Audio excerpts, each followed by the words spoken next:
Good morning, good afternoon, and good evening, depending on where you are watching this from. And welcome back to the Schiller Institute Conference, World at a Crossroads, 2 months into the Biden administration.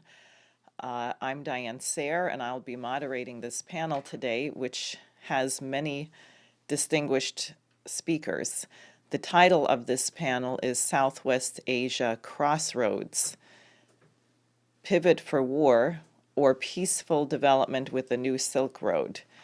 On this panel today, and I'll introduce everybody actually immediately before they speak, but we will have the Foreign Affairs Minister of Yemen, we'll have a member of the Parliament of Iraq, Jacques Cheminade, the leader of Solidarité et Progrès in France, and I think Helga Zepp-LaRouche will also be joining us for the Q&A.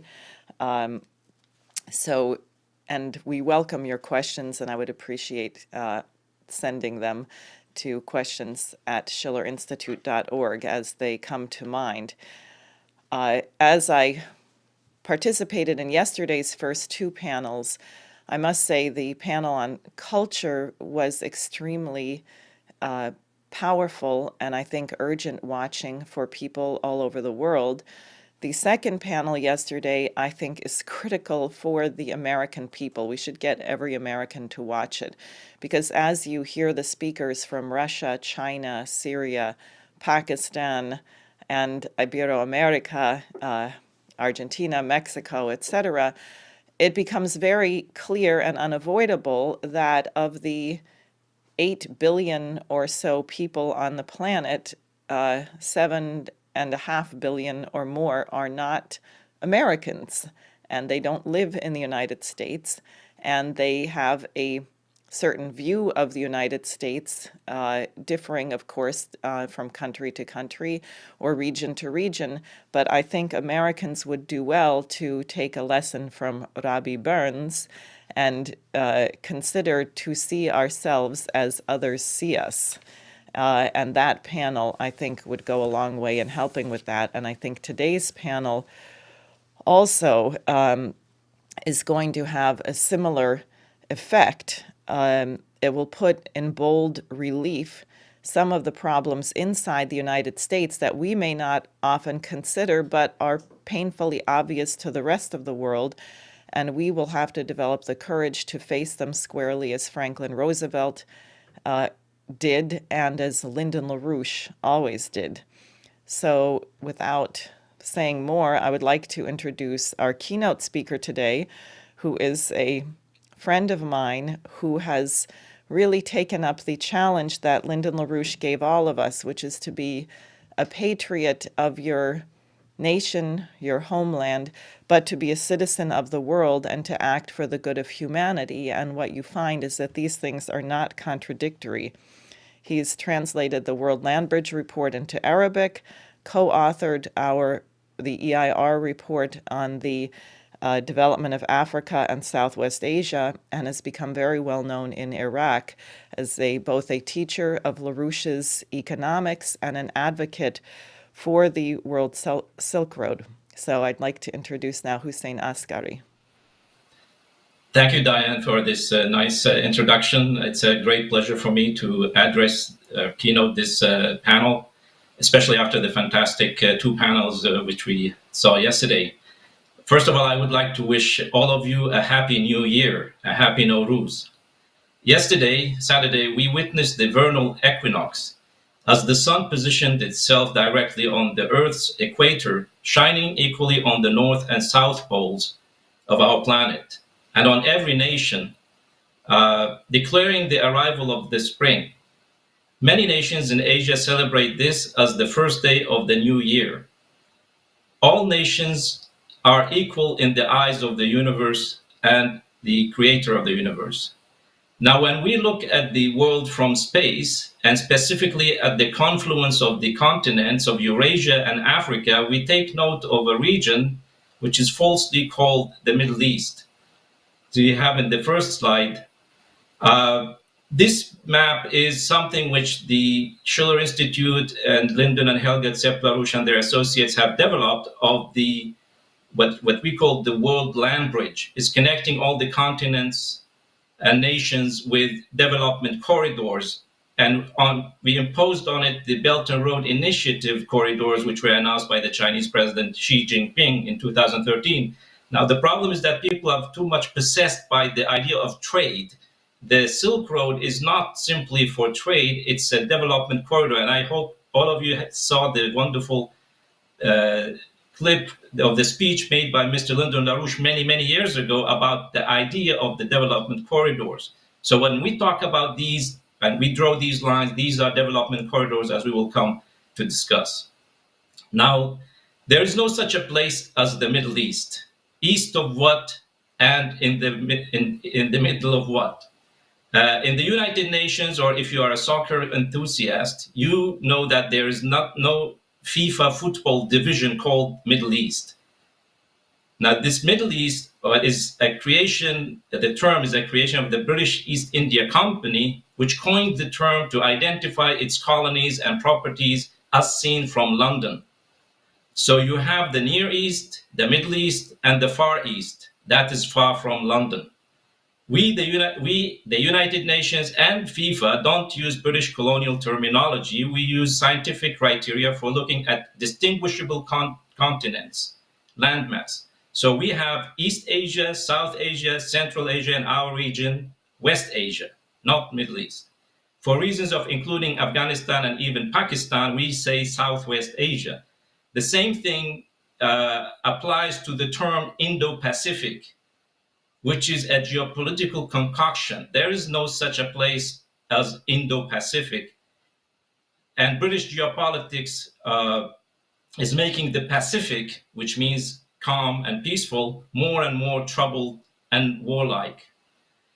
Now, geopolitics have turned Southwest Asia into middle of hell. Look at the conditions in Libya and Iraq and the continuing crimes against humanity that are being committed against the people of Yemen and Syria by denying them food and medicine and by destroying their infrastructure. We should also not forget the plight of the Palestinian people in the West Bank and Gaza, who are suffering under Israeli occupation and who don't know if they ever will have a state or a homeland. But our purpose here is not to seek retribution, but to seek justice for the victims of the endless wars. And we do that by building a beautiful future for the children today and for the coming generations. That's our definition of justice, honoring the victims by giving their offspring a prosperous and peaceful future. But work can and should start now, not in the future. So we go to Southwest Asia and its immediate neighborhood. We are looking at a region of almost 500 million people, mostly young people under the age of 23, relatively well educated. This is also the center of many ancient civilizations: Mesopotamia, Persia, Syria, Egypt, Ethiopia, and Yemen. It is the birthplace of Judaism, Christianity, and Islam. It also happens to have 2/3 of the known hydrocarbon reserves of the world. But most importantly, besides the young population in this crossroads of continents, that's the real wealth of these nations. The term crossroads of the continents was used by the late American statesman and economist and our teacher, Mr. Lyndon LaRouche, in a speech he gave in Abu Dhabi, the United Arab Emirates, in May 2002. If we can have the next slide. In that speech, which was well attended by oil ministers and half of the cabinet of the United Arab Emirates, LaRouche identified 3 aspects of that are necessary for achieving peace and development in this region. These 3 are: 1, developing the water resources and combating desertification; 2, industrialization in the sense of using petroleum not as a cash-generating export commodity, but as an industrial feedstock for petrochemical and plastics production, increasing the added value and usefulness of each barrel of oil by orders of magnitude. And 3, instead of using oil and gas as fuel, LaRouche proposed that these nations build nuclear power, both to desalinate seawater and provide power to its industrial base. 5 years later, the government of Abu Dhabi launched its nuclear program and the construction of the largest nuclear power plant cluster in the region at Al Baraka site. The second of its 4 plants was just commissioned for operation last month. Each of the plants generate 1,250 megawatts of electricity and additional heat. But much more is needed in this region as well, as we will see. Now, LaRouche's initiative in this region did not start in 2002, but as early as 1975, when he visited Baghdad, my own birthplace, but I was 7 years old then, I didn't know LaRouche. At that time, he proposed the Oasis Plan for achieving peace between the Arab nations and Israel on the basis of economic development, not more political paperwork agreements. Again, in 1993, when the Oslo Agreement was signed between the Palestinians and Israelis, Mr. LaRouche said, get the shovels and bulldozers in the ground immediately and start building the economic infrastructure necessary for the people. Otherwise, extremists lurking in the background, like Ariel Sharon and others on the Palestinian side, would do their best to sabotage the peace process by provoking violent actions. Unfortunately, they succeeded because the US, Europe, and the Israelis got busy making real estate deals rather than developing the economy of the whole region, as Mr. LaRouche advised. By real estate deals, I mean long negotiations about which piece of land I get and which piece you get, etc., etc. Following 9/11 attacks in 2001, which, by the way, Mr. LaRouche warned it in advance could happen, to launch a police state in the United States and globally, the US and NATO went on a rampage in this region, starting with Afghanistan. Iraq followed in 2003, and then we had the so-called Arab Spring, which was used as a springboard for invading more nations, like Libya and Syria in 2011, and launching the war in Yemen in March 2015. By the way, this week is the anniversaries of the invasion of Iraq, the war on Syria, and the war on Yemen, all started in March. While campaigning to stop these destructive wars, Mr. LaRouche and our association presented alternative policies for the US, the EU, and these nations based on the understanding of the realities of this region, our knowledge of physical economics, and the importance of this region for the world. As you may know, Mr. and Mrs. LaRouche and our association were developing since the early 1990s the concept of the transcontinental development corridors, or land bridges, as I mentioned earlier, which evolved into the Eurasian African land bridge, as also popularly known as the New Silk Road. The Chinese government early on realized this, that this is the right future strategy, and by 2013, President Xi Jinping launched the Belt and Road Initiative, which now has become endorsed by more than 136 nations and more organizations, and has already transformed the world economy despite massive opposition by the US and some of its allies. So we started matching LaRouche's physical economics concepts with the Belt and Road Initiative as a strategy for reconstruction in this region, this war-torn region, and for lasting peace. In 2014, we developed Operation Phoenix for the reconstruction of Syria and connecting to the New Silk Road. My colleague, Ulf Sandmark, took the personal risk of traveling to Syria in the middle of the hot phase of the war in late 2015 and in later years to present this plan to the Syrian leadership. It was in that context that we met with our last session speaker, Her Excellency Dr. Buthayna Shaban, political and media advisor to the Syrian presidency. Operation Phoenix, as we see in the map, this is part of a map which we picked from a documentary we did on Aleppo and the reconstruction of Syria. The rebuilding of Syrian cities within the context of connecting it to the New Silk Road by land and sea, and realizing the strategy of the 5 Cs, which was proposed by President Bashar al-Assad before the war. As you can see, the region is surrounded by 5 Cs. Syria before the war was self-sufficient in food supplies, medicine, and many other important products. But most of that has been destroyed by the war. Another important aspect of Operation Phoenix is our proposal for the establishment of a National Reconstruction and Development Bank, or fund. Ironically, the model we used is the idea of creation of national credit as developed by Alexander Hamilton, the United States' first Treasury Secretary and one of the founding fathers of the American Republic. A sovereign nation must have the capability to autonomously issue credit for internal improvements. At the same time, it can reach agreements with other sovereign nations for long-term, low interest rates credits for imports of technologies and know-how from these same nations. This was, for example, the way the US assisted Germany in the post-World War II reconstruction period. We move now to Yemen. In 2015, the war against Yemen was waged by the so-called Saudi coalition. What is happening in Yemen is not a civil war, but a foreign invasion backed by the United States and Britain. But even in the darkest moments of this war, we had Yemenis, especially youth, reaching out to the LaRouche movement for support against the war, but also for ideas to organize the people around a concept for peace and development. They are called the BRICS Youth Parliament. They started teaching LaRouche's economics ideas in their circles. You see in this emblem, there are 5 figures in the center of it, which they call LaRouche's 5 keys of development. Actually, we don't have time to go through it now.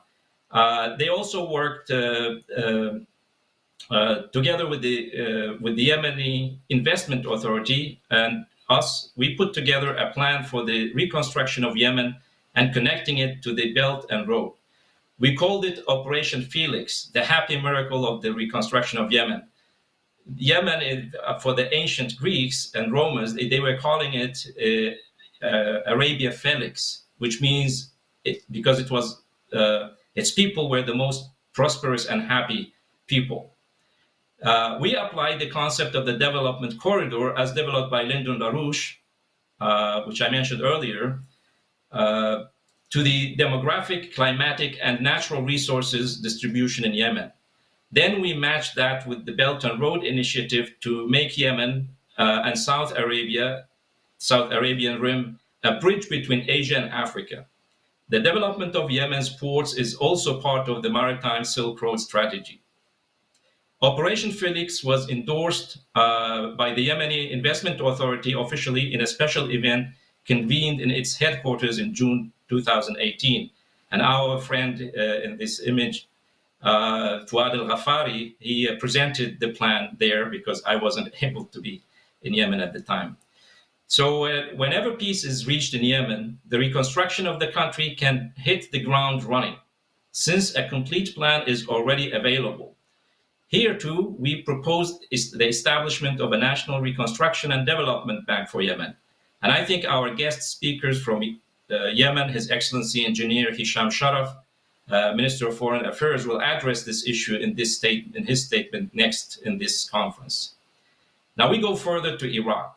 In 2020, I was pulled by a group of Iraqi young people into a heated debate in Iraq about 2 issues.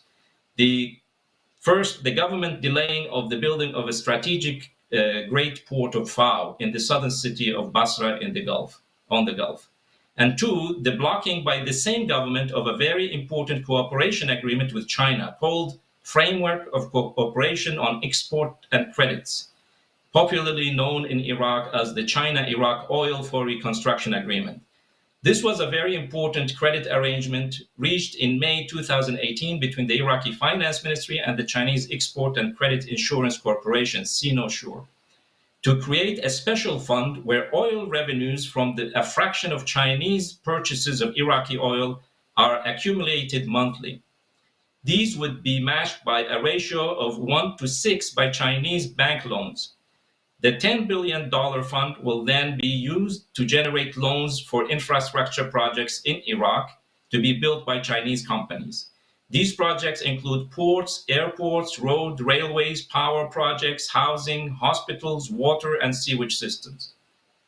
It means a complete overhaul and reconstruction of the Iraqi infrastructure, which has been destroyed by the wars launched by the US and Britain since 1991. The neglect of this infrastructure under the US-British-controlled government since the invasion of 2003 has left Iraq, one of the wealthiest countries in the 1970s and 80s, with a daily electricity supply, for example, of only 4 to 5 hours a day for households and businesses after 17 years. The same goes for water, healthcare, education, and other services. But this agreement with China was not activated immediately when Prime Minister Adel Abdul Mahdi finally activated it in October 2019. Then he suddenly faced a color revolution, which had originally started as legitimate protests against the lack of services and the rampant corruption. But it was hijacked by forces that turned it into a violent revolt. When the United States assassinated Iranian Major General Qasem Soleimani and the leader of the Iraqi Popular Mobilization Forces in Baghdad on January 3, 2020, more chaos ensued, and that was the final nail in the coffin of Adel Abdul Mahdi's government, which was forced to resign as consequently the paralyzing of the China-Iraq agreement. Just one thing to say about Qasem Soleimani and this Iraqi Shia militia leader. These were not fighting the United States. These were busy fighting ISIS, the Islamic State, side by side with the United States. So in any case, the new government, which came as a compromised temporary substitute, suspended the agreement and used the funds for reconstruction to solve government budget problems. I'm not going to say more about the agreement itself because our guest from the Iraqi parliament would like to say something about it today. I have written extensively about it in our publication, Executive Intelligence Review.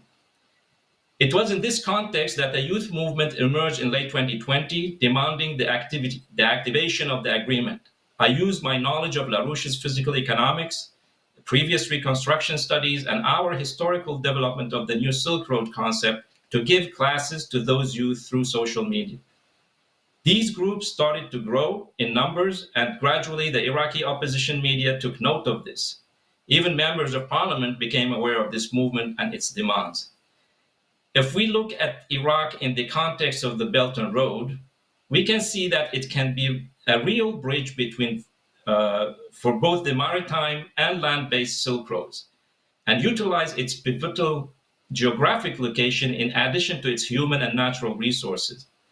If the infrastructure is developed, that would be possible. That development will be possible. In addition, Iraq will be able to rebuild its industrial and agricultural production capacity to free itself from the current total reliance on oil revenues.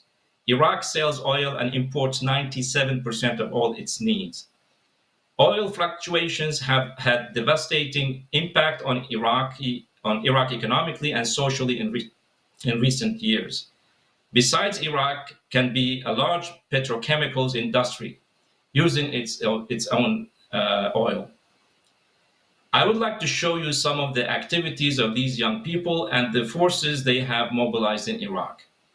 We have a few pictures, so you can see they spontaneously have been organizing small demonstrations. They write posters. This is a picture in Basra in Iraq in front of the statue of the Iraqi poet Badr Shah al-Sayyab, a symbol in Iraq, and also on the highways.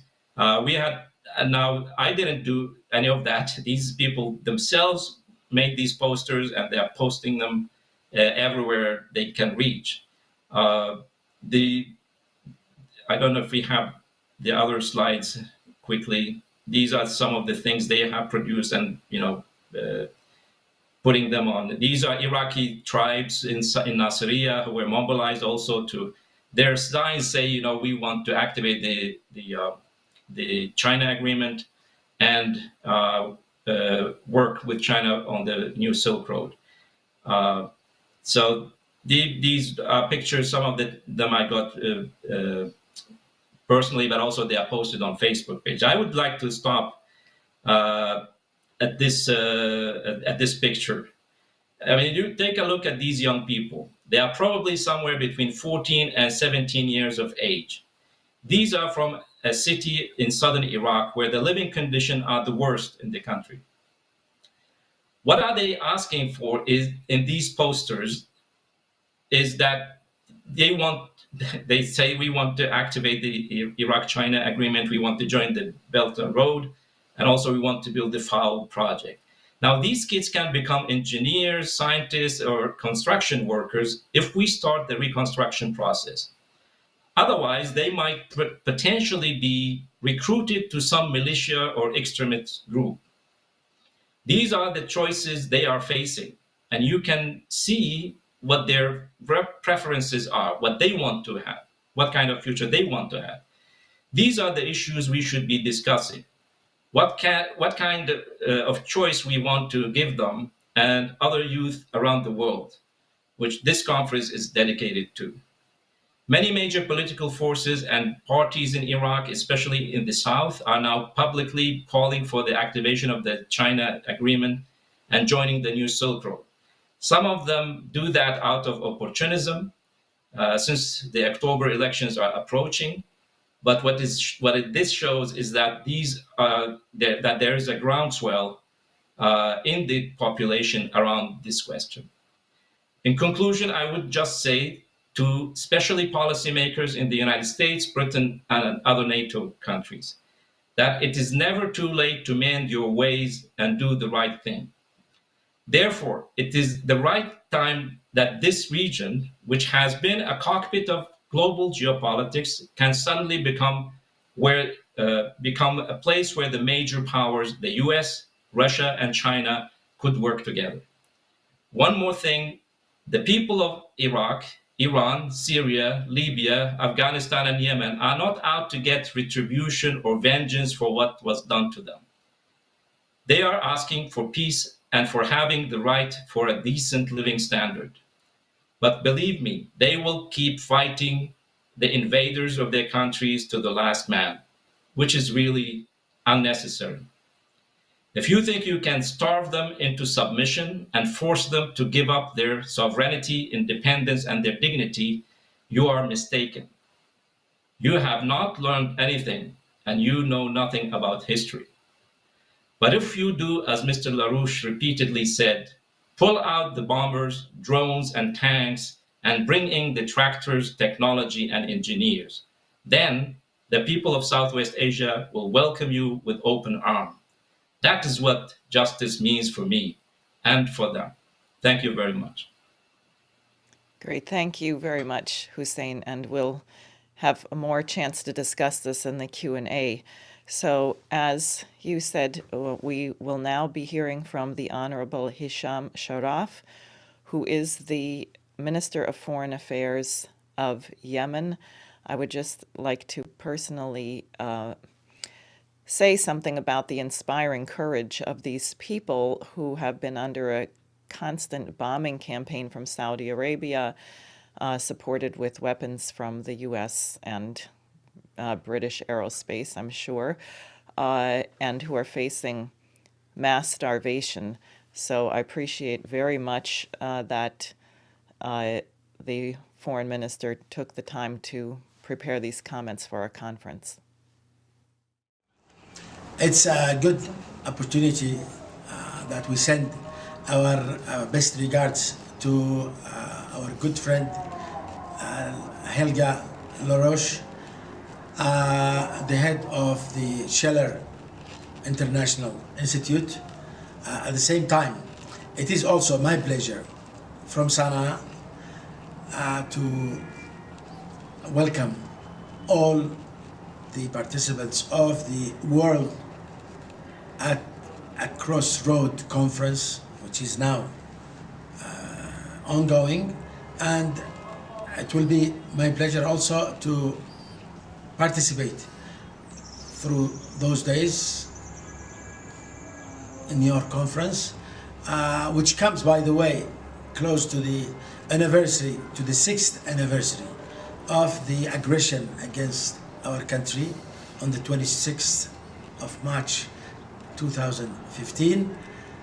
And I would like to recall that on that day we thought that this aggression will be over as soon as they realized, the Saudis and the Emiratis and all of those who join them, as they will realize that the people of Yemen does not really obey such kind of an aggression or try to yield.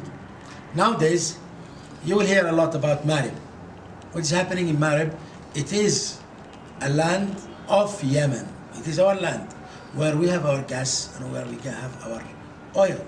And it's our right to have our influence and our control on our land. We are not crossing any other lands, and we are free to move in any of our lands borders.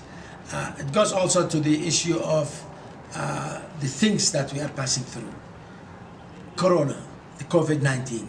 We tried our best to manage handling this issue, regardless of the fact that the world did not stand by us.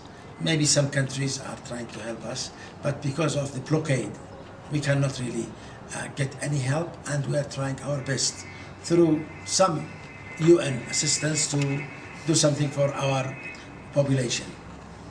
Concerning the issue of the pledging conference for Yemen, we knew that the UN have organized that meeting with some kind of a proposal for 3.7 billion US dollars to try to help in alleviating the miseries of our people, which was caused by the Saudis and their allies. But the reality of the subject is politics. Because of politics, we only got about 1.7 or 1.65 billion dollars, and this is not really enough to do many things, but why not? Let's try to handle what we have in our hands, and we are trying to end this aggression as soon as possible by calling for peace. Yemenis and the National Salvation Government are calling for peace. We need peace for our people. We don't need it for the conflicting parties, and we are not ready to be proxies of anyone, as sometimes they mention. Yemenis are peace lovers. Yemenis want to live within the international community, build their country, build their people, and try to manage our own problems. So let's hope that we will get out of this aggression, the blockade will be lifted, Sana'a airport will be opened, and we will receive as many as we can from our friends all over the world. And when it comes to peace, a lot of talks about peace are nowadays. The US new administration have delegated an envoy, Timothy Leader King, and we in Yemen, really, we do welcome anyone who is trying to help us to reach peace. But everyone in the world should know we want real peace, sustainable and justified. We will not accept peace on conditions of aggression countries like Saudi Arabia or the Emirates or whatsoever of those people, and we do support the envoy of the UN, and we'll try our best to help him. And again, we say it, a justified, a just and sustainable peace, not a peace that really conform to the wishes of the aggressors. No way we will accept it, and we know that really we will prevail. And when it comes to the issue of the reconstruction of Yemen, Yemen at the end of this aggression will be reconstructed. Those who destroyed our towns, those who killed our people will pay the price, and they will put the required funds for this, and we will try our best that within the Silk Road initiative and activities, we will try to get the help of those countries under the umbrella of the Silk Road initiative and Silk Road projects and other activities, and we will do our best that we become really a good factor and a successful input for the Silk Road initiative. Last word concerning the youth and the young people of the world, including the Silk Road project. I do encourage everyone really to put their best efforts for a successful implementation of the projects of the Silk Road. And we in Yemen, when the guns are silent, we will be a good factor, we will have a good input in that project. And my best regards, my best wishes to all of our friends all over the world, and peace for Yemen and peace for the world. Thank you. Thank you, Minister Hisham Sharaf. And now we will hear from another nation which has been under war for 17 years and longer, depending if you go back to 1990. We will be addressed by the Honorable Haidar Al-Fuadi Al-Atabe, who is a member of the Council of Representatives, that is the Parliament of Iraq, and his speech is entitled "The Importance of China-Iraq Cooperation for the Reconstruction of Iraq." I extend to you all our love and appreciation, crowned with the most fragrant greetings of peace.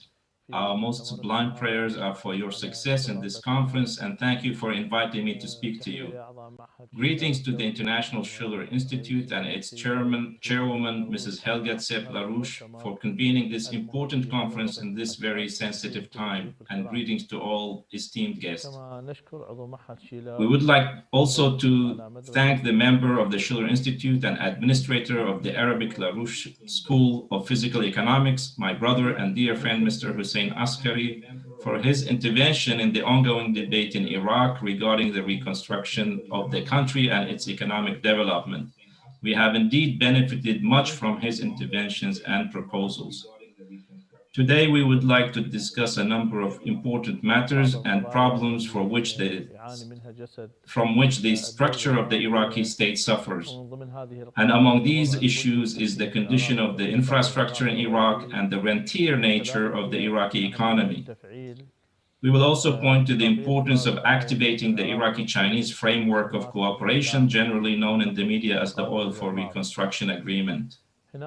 There is a whole package of problems that haunt the Iraqi economy, and the China agreement has many advantages in dealing with them, advantages for the Iraqi people and their economy. We believe these advantages are many. The China-Iraq agreement can be considered the key to ridding Iraq of many of its suffocating social and economic crises. I would like to deal with some of these today, which are 6, but we'll discuss only 2 of them in depth due to the time restrictions. Among the problems Iraq is suffering from are the catastrophic deficit in infrastructure, the huge rate of unemployment, especially among the youth, the chronic budget deficit, and the nature of the oil-dependent Iraqi economy. The agreement can also help get rid of the corruption in the country. It also facilitates connecting Iraq to the new Silk Road project. One of the urgent matters is the catastrophic deficit in infrastructure. Whether the solid one, like ports, airports, roads, railways, power generation, water and housing, or the soft infrastructure such as healthcare, education, and scientific research. Iraq and China can cooperate to build many projects in more than one sector of infrastructure we mentioned all at once. For example, building the Fao Great Port and roads and railways to and from it, building power plants, housing clusters, factories, water projects, and sewage systems in more than one spot on the Iraqi map. Therefore, we have to solve the infrastructure problem because it affects the social structure too. And I believe this agreement will help pick Iraq out of these problems in the infrastructure.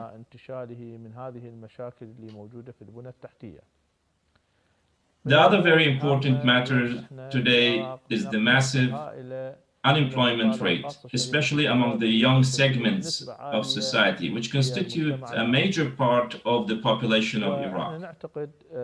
We believe that unemployment makes those youth a ticking social bomb and a reservoir of recruitment for extremist and perverted groups.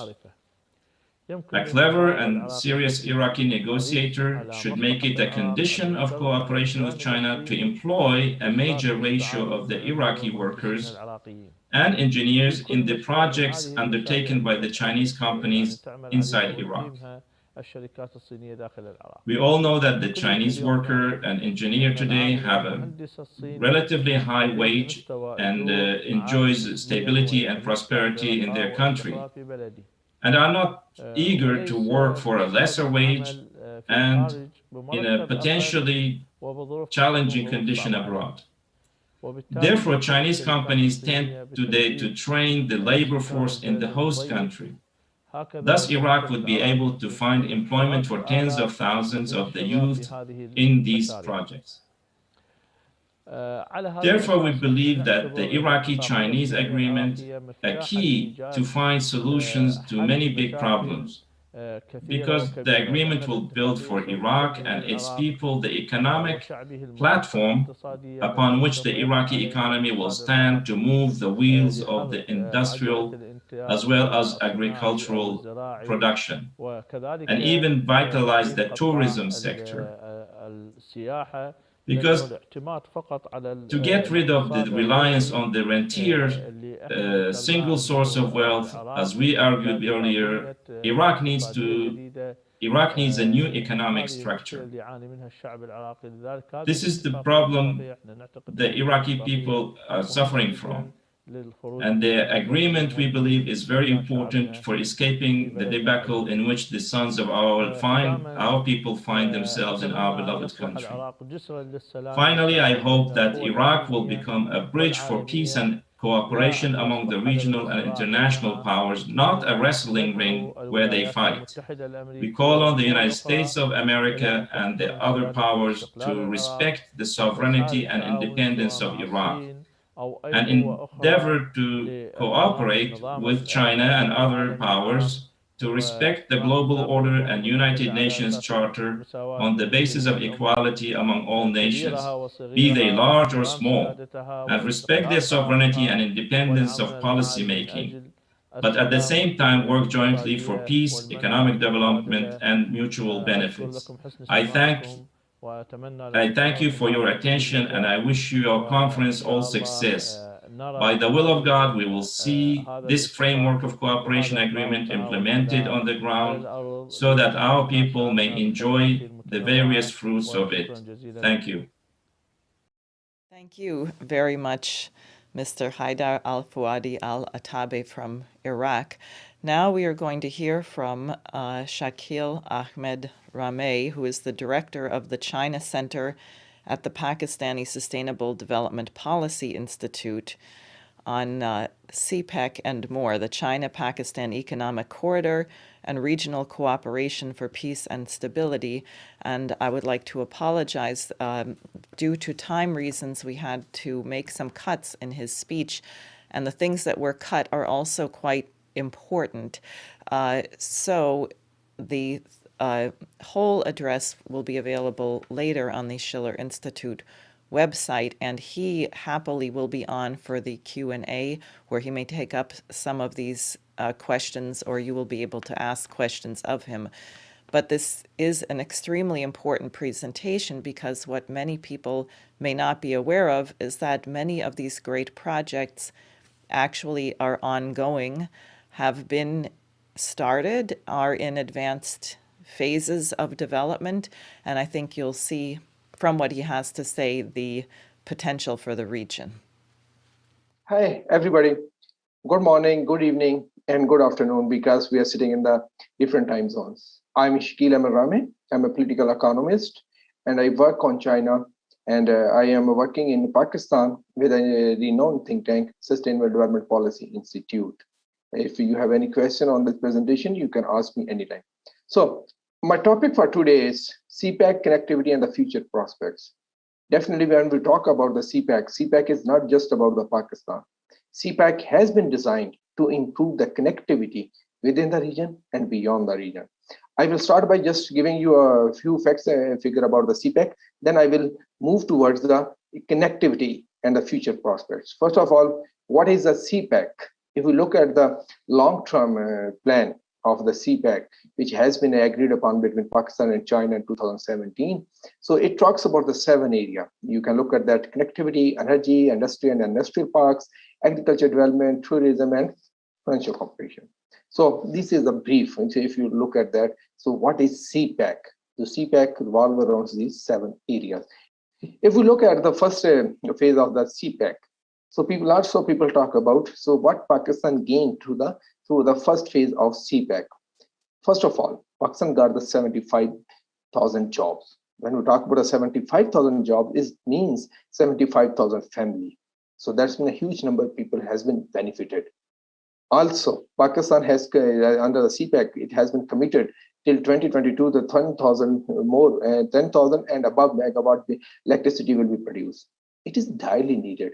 Because if we look at the 2015, the vision of Pakistan, it was clearly written, due to the electricity shortage, Pakistan was losing $4 to $5 billion on per annum. If we look at the GDP of Pakistan, it is only $200+ billion. It was a huge loss. Our industry was shifting towards other countries because due to the load shedding, Pakistan was not able to provide a sustainable electricity to the industry. Then 100+ SMEs also benefited and infrastructure improved. There is one important aspect I want to highlight. In 2012, there was a report by National Highway Authority of Pakistan through the Parliament of the Pakistan. It was highlighted that Pakistan needed $1.2 billion to rehabilitate transportation infrastructure, just to rehabilitate. It did not mention about the financing required for laying the new infrastructure. That infrastructure was deteriorated because Pakistan was part of the war on terror, and Pakistan gave access to the NATO and US and other allies to use Pakistan for a transportation purpose, to bring the logistic, to bring all the goods needed, or the ammunition and anything needed in Afghanistan. That was the price Pakistan was paying. But unfortunately, our allies did not ready to invest in the Pakistan. If you look at the future gains for the Pakistan, the report has been done by the World Bank. It is these are the 3 reports. According to that report, Pakistan would also be the major beneficiary of BRI through CPEC. For example, there would be an increase in our real income by 8%. If Pakistan introduced reforms, it would be 10.8%. And if we look at the welfare gains, that is very substantial, because due to the war on terror, because Pakistan was allied to the US and the other European countries and NATO, Pakistan also faced the problems due to the war on terror, and the welfare gain has down sharply. So due to the BRI and CPEC, there would be a welfare gain. And CPEC will produce 1 million jobs till 2030. If Pakistan included, so other parameters of the BRI, it is expected that the jobs will be 4 million for the Pakistani. Then we again talk about the trade on the export. It will give a boost of 9.8%. If we talk about the factor of return, it will 10.81%. And the major beneficiary in this would be the unskilled labor in the Pakistan. The construction worker and the other infrastructure work will benefit them in unskilled people. Then we talk about the poverty. Due to the CPEC and the BRI, Pakistan will be able to bring about 1.1 million people out of the extreme poverty. But what would be the real benefit? As I started my talk, so real benefit come when the CPEC will act as hub of connectivity. Because through China will also love to connect through the CPEC to the other countries. If you look at I will show you the 2 maps very quickly. First, right now, how the China is doing a trade with the world. If we look at that, from China move from the Shanghai deep sea port, it crosses all the Southeast Asia, then going through some South Asian countries, then going through the Arabian Sea, then other countries, then they reach the different parts of the world. This study has been conducted for the 6 countries only, including Saudi Arabia, Kuwait, Germany, France, and 1 or 2 other countries. So That is the route. If they want to export from the Kashgar or they want to export from other part of the country. But if we look at that, if they use a CPEC route, it reduces the travel time on one side. And second thing, it also helped China to avoid the Strait of Malacca, because there is you can say there are some problems in the recent past, and it is expected maybe there's some again problem in the coming future. Why we need a CPEC plus for Afghanistan? If we look at the poverty, if we look at unemployment, if we look at that food insecurity and acute food insecurity, and if we look at that jobs, 80% jobs are insecure. On the food security, if you remember a few days back, the General Secretary of the UN, he categorically mentioned due to the COVID and the crisis and the conflict in Afghanistan, Afghanistan is at the brink of the food crisis. And then again, I have proposed one indicators according to the need of Afghanistan. It's called Afghanistan Regional Economic Integration Fund. Why I said the integration fund? Because if we look at the Afghanistan, there are different initiatives that are working there. For example, Heart of Asia, the investment by European Union, investment by USA, India, and Iran, and some other countries also. Should we present CPEC as a competitor to them? No. We should present it as a complementary. And all other projects or all other initiatives should also present themselves as a complementary. So best choice would be to develop a new fund for Afghanistan by keeping in mind the requirement of Afghanistan. That's why I propose this Afghanistan Regional Economic Integration Fund. That fund should be, you can say, apolitical. There should be no politics. There should be no the games or something like that. It should be purely for economic development. Now we talk about the extra regional. This is was Afghanistan we talk about. So they are simultaneously there are other corridors also in the practice. For example, first of all, the middle corridor of the Turkey. Turkey is also trying to build its own corridor, so which to reach China. And again, Afghanistan will be part of that. And being a part of Heart of Asia and Turkey being an active member of Heart of Asia, they can also connect it to there. And then have Iran Afghanistan. That is a new initiative which happened in the last few days, I think last year, in December. So that is a railway line to connect with Iran. It can be connected to the international North-South transport corridor. If it is connected to international North-South transport corridor, that will be again a major corridor in the region to these all other, you can say, this ECO countries. If it is extended, naturally it will have the linkages with the CPEC, and CPEC can provide the better ground. On the, you can say that can be happen in the future, because through the ECO they can expand it there, and nobody can talk about it why it is happening to there. And the last corridor, BCMI, Bangladesh, China, Myanmar, and Indian corridor, which is the sixth corridor of BRI, which China has offered to the Bangladesh, Myanmar, and India. If that is happened, that will be really, you can say, an interesting event, because when on one side China has BCMI, on other side China has the CPEC. If China was to connect BCM with the CPEC to reach to the Central Asia, it will give automatic choice to India to reach Central Asia through a land route, which India is demanding for the long time. They are demanding it, and they are dreaming it, rather I can say, to reach the Central Asia through a land route. BCMI provide them an excellent opportunity. If they want to join the bandwagon, it will provide them that opportunity, what they are looking and what they are trying to do with the HAF and Herat and the international northern corridor, transportation corridor. They can achieve it through BRI and CPEC. But how we can move forward? How to achieve it? I see there should be no competition among all these corridors. They should work to cooperate.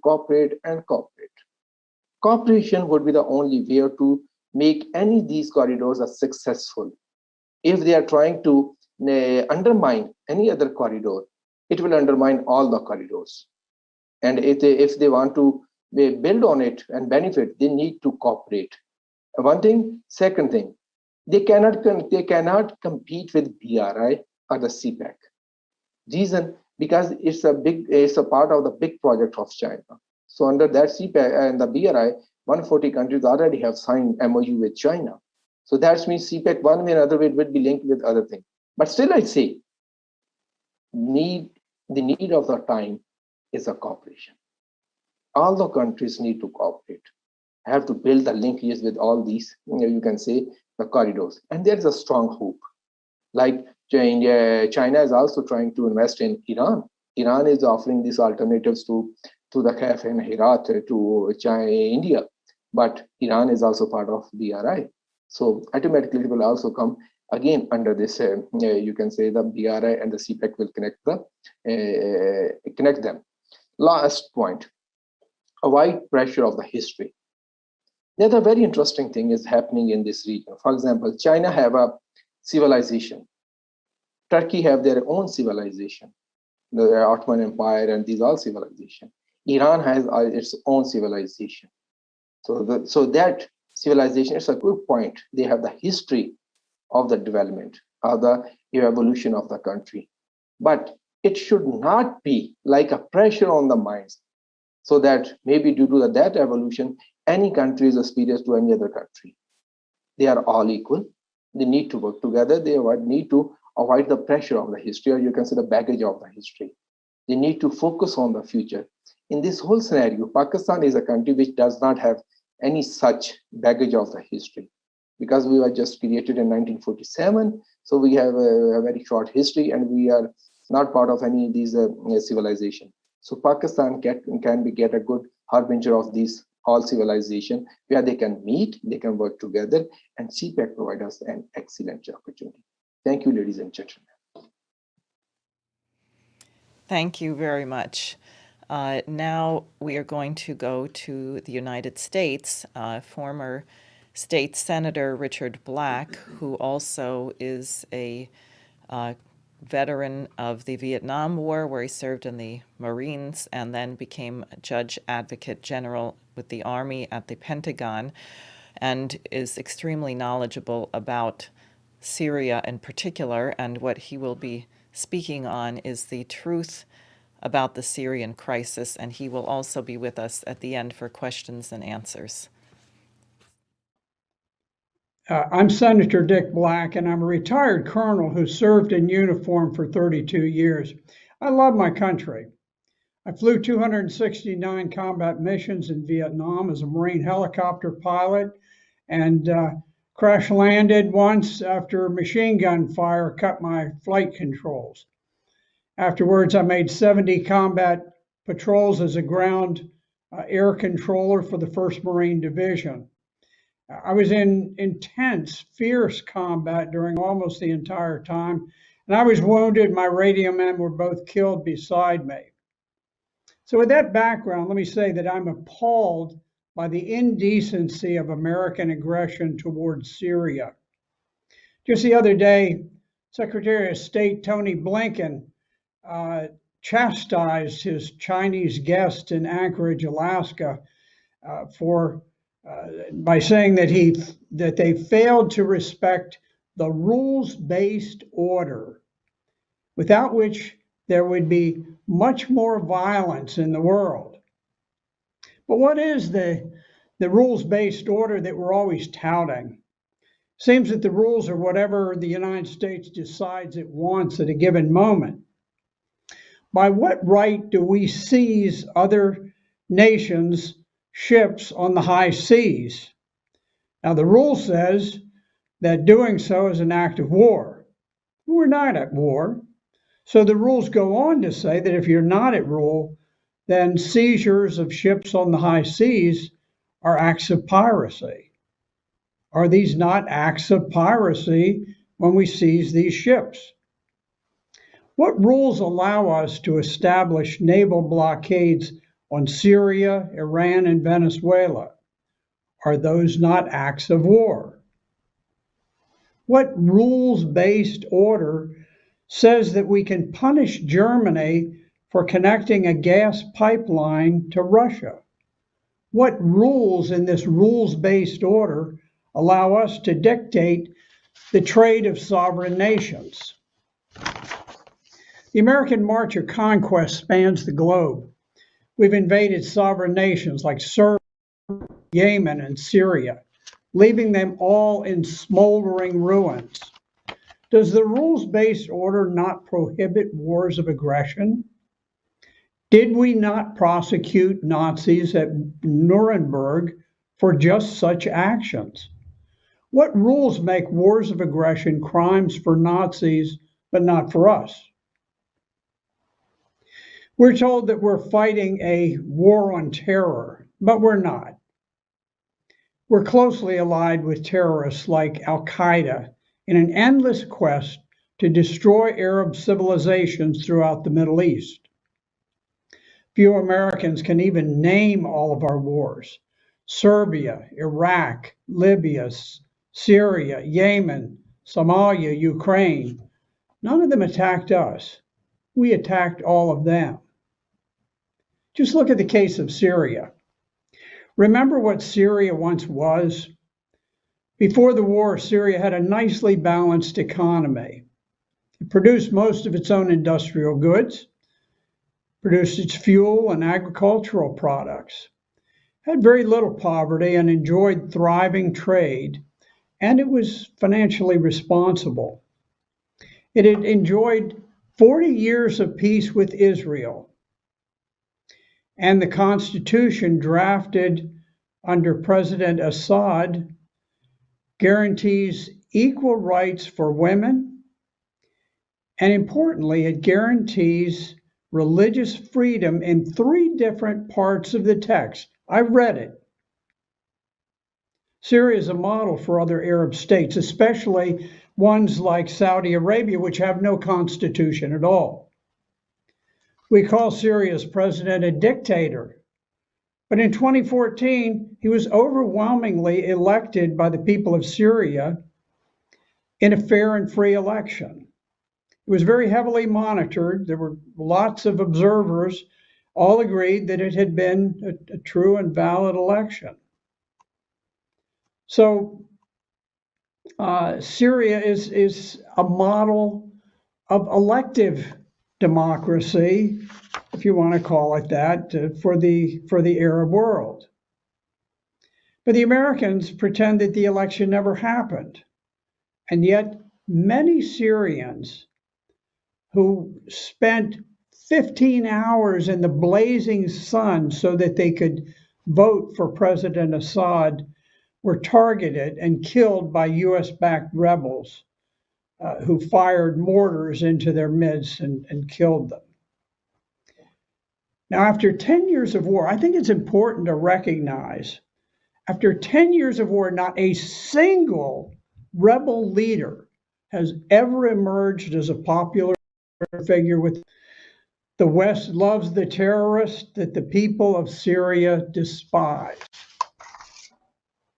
You know, we're taught to hate President Assad because he cracked down on rioters in 2011, and they say that he gassed his people. But that's not true, because we decided to attack Syria 10 years before all of that.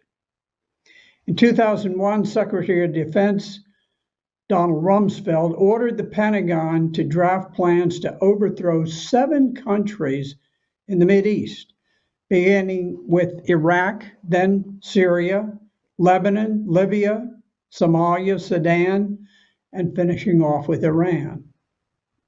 Not one of them had harmed the United States. In 2006, the U.S. Embassy in Damascus drew up detailed plans to destabilize and overthrow Syria. Those were widely disseminated to the Pentagon, to various unified commands. They went to NATO. They went widely across the world. The specific plans to destabilize and overthrow Syria, and that was long before any demonstrations had ever occurred in Syria. And yet we claim them as the reason that we oppose President Assad. In March of 2011, The United States, UK, and France attacked and overthrew Libya. They brutally executed Colonel Gaddafi. The US then turned over control of a Libyan airfield to the Turks, who used it to transport advanced weapons that had been plundered from Libya and send them eventually to supply the terrorists that were organizing in Syria. In 2011, also during the Arab Spring, the highly secretive Central Intelligence Agency Special Activities Center sent paramilitary teams into the sovereign territory of Syria to identify, train, equip, and lead terrorists to overthrow the Syrian government. In 2013, Barack Obama formalized this long-standing support for anti-Syrian terrorists by secretly authorizing CIA program Timber Sycamore. Under program Timber Sycamore, the CIA's Special Operations Division trained, armed, and paid thousands of terrorists to fight against Syria. Those armies totally under our control. And in one case, a group in Aleppo, we had paid over 1,000 of their people salaries, given them arms, given them training. And it wasn't until they kidnapped a small Palestinian boy who was being treated in a hospital. They kidnapped him, they took him to the central square in Aleppo, and in order to terrorize the people into not fleeing Aleppo, which was being cordoned off by Syrian troops, they took him to the center in a pickup truck. They grabbed the little boy by the hair, they took a knife and they slashed his head off. And then they paraded it, they held it up and waved it in front of the crowd as a warning. Don't escape from Aleppo. We paid the salaries of every man who held that boy's head aloft. We gave them their weapons, we gave them their truck, we gave them everything that they needed. And it was only after that very gruesome incident that we decided, well, that's an embarrassment, we better not pay them. We have been paying terrorists like this throughout the war. NATO and the United States have maintained an intense propaganda campaign against Syria from the outset. Sarin gas attacks that killed civilians were blamed on President Assad. But not one reporter ever asked why Assad would use gas against children, but not against armies of terrorists bearing down on the capital of Damascus. The reason is obvious. There is no answer for that. And the journalists are smart enough to know that if they ask that question, their career in journalism is finished. Secretary of Defense James Mattis admitted in 2018 that the US had no evidence that Assad had ever used sarin gas. Two courageous Turkish members of parliament were quickly accused of treason after they revealed an indictment, a criminal indictment, that showed how an al-Qaeda cell had infiltrated 2.2 kilos of sarin gas across the border from Turkey for use in Syria, most likely going to Damascus for the initial attack that was the Red Line attack that almost sent American troops into Syria. So why do we attack Syria? Well, there are a number of reasons. Part of it ties in with Israeli foreign policy. But the U.S. also seeks to capture oil and gas routes serving Saudi Arabia. In addition to pipeline access, Saudi Arabia has an intense desire to impose harsh Wahhabi Islam on the religiously harmonious Syrians. The Turks cast a greedy eye on the industrial city of Aleppo. The Turks also want to capture the oil and the agricultural produce of the nation that is produced in northern Syria. So there are many people who have these desires, and there are many reasons behind the war. Certainly, the American arms dealers profit immensely from the lucrative deals like the 600 BMP-71 anti-tank missiles that the Central Intelligence Agency rushed to Al-Qaeda in 2014 to prepare them to attack across the Turkish border. It was only with those CIA provided anti-tank weapons that the Al-Qaeda terrorists were able to break through the Syrian armor and the Syrian lines and seize the beautiful town of Kasab and behead the Christians who were there and all of the churches, and then smash ancient tombstones with sledgehammers. That was done thanks to the CIA. Al-Qaeda never could have broken the Syrian lines without those anti-tank missiles. Many of these terrorist groups have sworn to behead the Christians and the Alawites and to make sex slaves of their wives and daughters.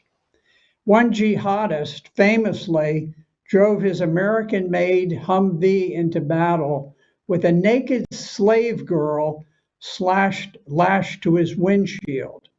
Now, he knew that the Syrian soldiers would hesitate to shoot at his Humvee as long as there was an innocent girl lashed to the windshield. And then that's why he used it. That's why he put this poor girl up there and drove her first into battle as his shield.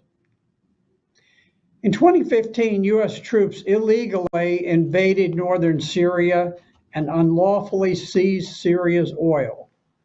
We authorized an American oil company to build a refinery for $150 million and to drill for more oil on sovereign Syrian land. Before the war, Syria never needed oil or natural gas because it was so self-sufficient. It exported a little bit, but it was not a big oil-producing country. But what was important is that it provided all of the fuel, all of the gasoline, all of the heating fuel for the power plants and so forth in Syria. But now, the legacy of the nation has been stolen by the United States, leaving Syrians to freeze to death in the winter as we steal their fuel. The same region, northern Syria, is the breadbasket of the country. It grew enough wheat to feed the entire nation, to export a little bit, but this too has been stolen. We gave it to the Kurds who are shipping Syrian wheat to Turkish merchants, while Syrian peasants starve. To tighten the noose on Syria, Secretary Mike Pompeo bragged about cutting Syria off from sources of currency and blockading oil tankers arriving from Iran. He's right. We've caused immense death, disease, and suffering for poor Syrians. Americans are routinely reminded that we're not targeting common people, only the leaders. Rubbish. That's a total lie. Sanctions do nothing but attack the innocent, the poor, the helpless. They are the most cruel and barbaric type of warfare that we can wage. We steal food, fuel, and medicine from the poor. We blockade supplies for rebuilding so that Syrian men must fight for a living or starve. If we ended the blockade, they could work rebuilding the country. Syrians are tired of war. We've imposed 10 years of war on them. They want to rebuild. The young men, the time that fighting wars was exotic is over. They want to go home. They want to build families. They want to rebuild their homes and their businesses. But the United States blockades all materials necessary for rebuilding, so that young Syrian men must fight for a living or starve. As it is, the only work is fighting, which will go on as long as we continue funding it. The world must reject for 10 years against the Syrians, but we've oppressed the Iraqi people for 30 years. We've dropped over 250,000 bombs on Iraq, and we bombed them even while we sit in military base camps occupying the country. This madness must stop. I thank you for the opportunity to talk to you today. Thank you very much, Senator Black. That is something that I think people in this country need urgently to hear, and coming from someone whose loyalty to the United States and patriotism really cannot be questioned. Now we are going to hear from Syria, from Dr. Zayed Ayub Arbash, who is an assistant professor on the Faculty of Economics at Damascus University. Good morning from Syria, and my thanks to the Schiller Institute team, especially Madame Odile Mojon, for giving me the opportunity to participate in this conference. My intervention concerns the development of the context before and during the war in Syria, in order to conclude with a message of hope.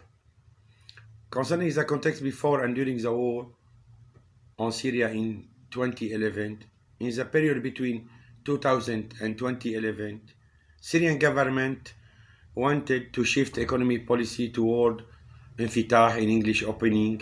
This policy aimed to revive economy and social development in terms of restructuration, expand and reinforce its international and national and regional alliance with the vision of 5 Cs to take advantage of Syria's geographic position and place the country as a trade hub at the center of a regional energy and transport network around the Mediterranean Sea, the Black Sea, the Caspian Sea, the Arabian Sea, and the Red Sea.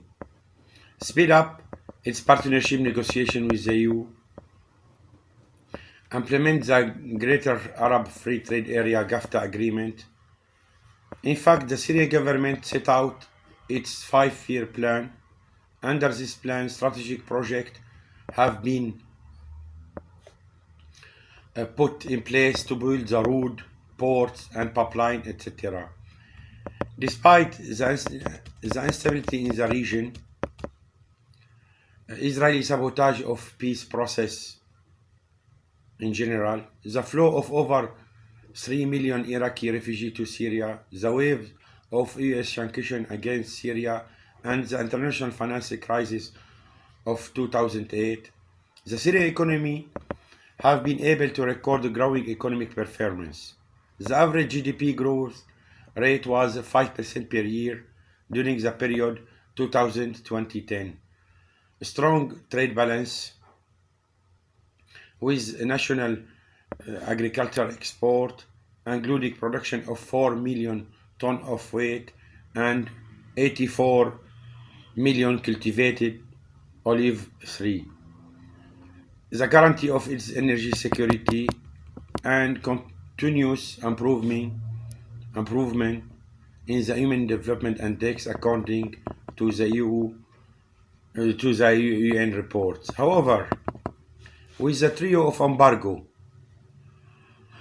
war, and successive sanctions, everything had not only vaporized, but also we watch a systemic destruction of the country. As a human reservoir, we witness a regional and international players and actors who put oil on the fire and then cry over the fate of the people, spending hundreds of millions and billions of dollars on black flags and making Syria a storehouse of global terrorism with one-way ticket travel for jihadists from Europe and the rest of the world to Syria, accelerating the country's economic decline, immigration of best human resources, millions of refugees in neighboring countries and Europe, aggravating instability in the Middle East, and the spread of extremism. Presently, more than 85% of the Syrian GDP sources are under the control of American or Turkish occupation or illegal de facto force. This has paralyzed the Syrian economy and destroyed the Syrian infrastructure and hold up the national resources. What is the next? It is self-evident to say that the economic dynamic are a major component of the war against Syria, targeting its sovereignty. The aim of the American occupant and the proxy state are prolonging the war by financing illegal army groups, depriving the Syrian state of its resources, and to prevent Syria to start a real reconstruction process. Obviously, from geostrategic point of view, the objective is to control the Syrian space as a capital space in the Eastern Mediterranean region. How is the outcome of the war until now? Instead of seeking a mutual benefit, that's mean win-win situation, some of regional countries tend to align with the US Western strategy, which does nothing but further prolonging regional problems rather than solve them or generate real progress and solution. This becomes all too clear when one looks beyond the crisis of the day. It is very difficult to predict the course of the current situation. One mechanism is sure. It is now time to put forward a real alternative based on common interest between regional and international actors, which would respect regional diversity away from extremism and avoiding wasting another decade of development. From a geo-economic perspective, the region with more than 6 million consumers, that means Arab countries, EU countries, including Turkey, is more than sufficient to explain the legitimacy of this proposition. This is not only for moral attitude, but also for economic point of view for all countries in the region with mutual benefit. I would like to end with a positive sentence. Shared development is only way to bring peace into the Middle East, and a permanent solution can only be reached through the concept of peace through development, as Schiller Institute stressed. This idea has already put in on an international agenda, especially with recent events in Europe. I mean the different problem with terrorism act in Europe. It is evident that the challenges on the ground are enormous in terms of investment required. Rebuilding of infrastructure and housing, infrastructure in terms of soft and hard infrastructure, roads, bridge, etc., school, education, different sectors. But on the other side, the potential domestic is very higher, and the reconstruction process presents an extraordinary perspective of the opportunity. Consequently, peace through development seems to be the best way to avoid another wasted decade for Syria and for the majority of Middle Eastern countries in general. Thank you again for the opportunity and for your attention. Thank you very much, Dr. Abash. And so people know he will be with us for the question and answer period. So if you have questions for this professor, please send them to questions@schillerinstitute.org. We will now go to France, to Ambassador Michel Rimbaud, who is the former French ambassador to several nations in Southwest Asia, Africa, and Ibero-America, and he's the former director of the French Office for the Protection of Refugees and Stateless Persons. It was last December. After 4 years of chaos, Donald Trump had retreated to his White House to terminate a term of office that one wondered if it ever would end. Being in office by the will of the people, Trump seemed determined to get out there only by the force of the bayonets. Rather an endless term than an end of the term. He made no secret of his two objectives. First, to ruin the life of his over-democratic opponent, the old Joe Biden, and second, to continue to bleed to death the countries that still dare to resist America, with Syria and its allies being the object of particular relentlessness. In the two-party system imposed by the deep state, of which the madman theory of Nixon Kissinger and the creative chaos of Leo Strauss and Norman Podhoretz are the two epistles, it is Zionism that cements the marginal rift between Republican and Democratic thoughts. It was therefore not to be expected that the America First, now replaced by Biden with America Leading again, would bring about a notable change in America's relationship with the world, especially the Arab Muslim world, with which it has a difficult relationship as a result of its insane love for Israel. This remains to be checked.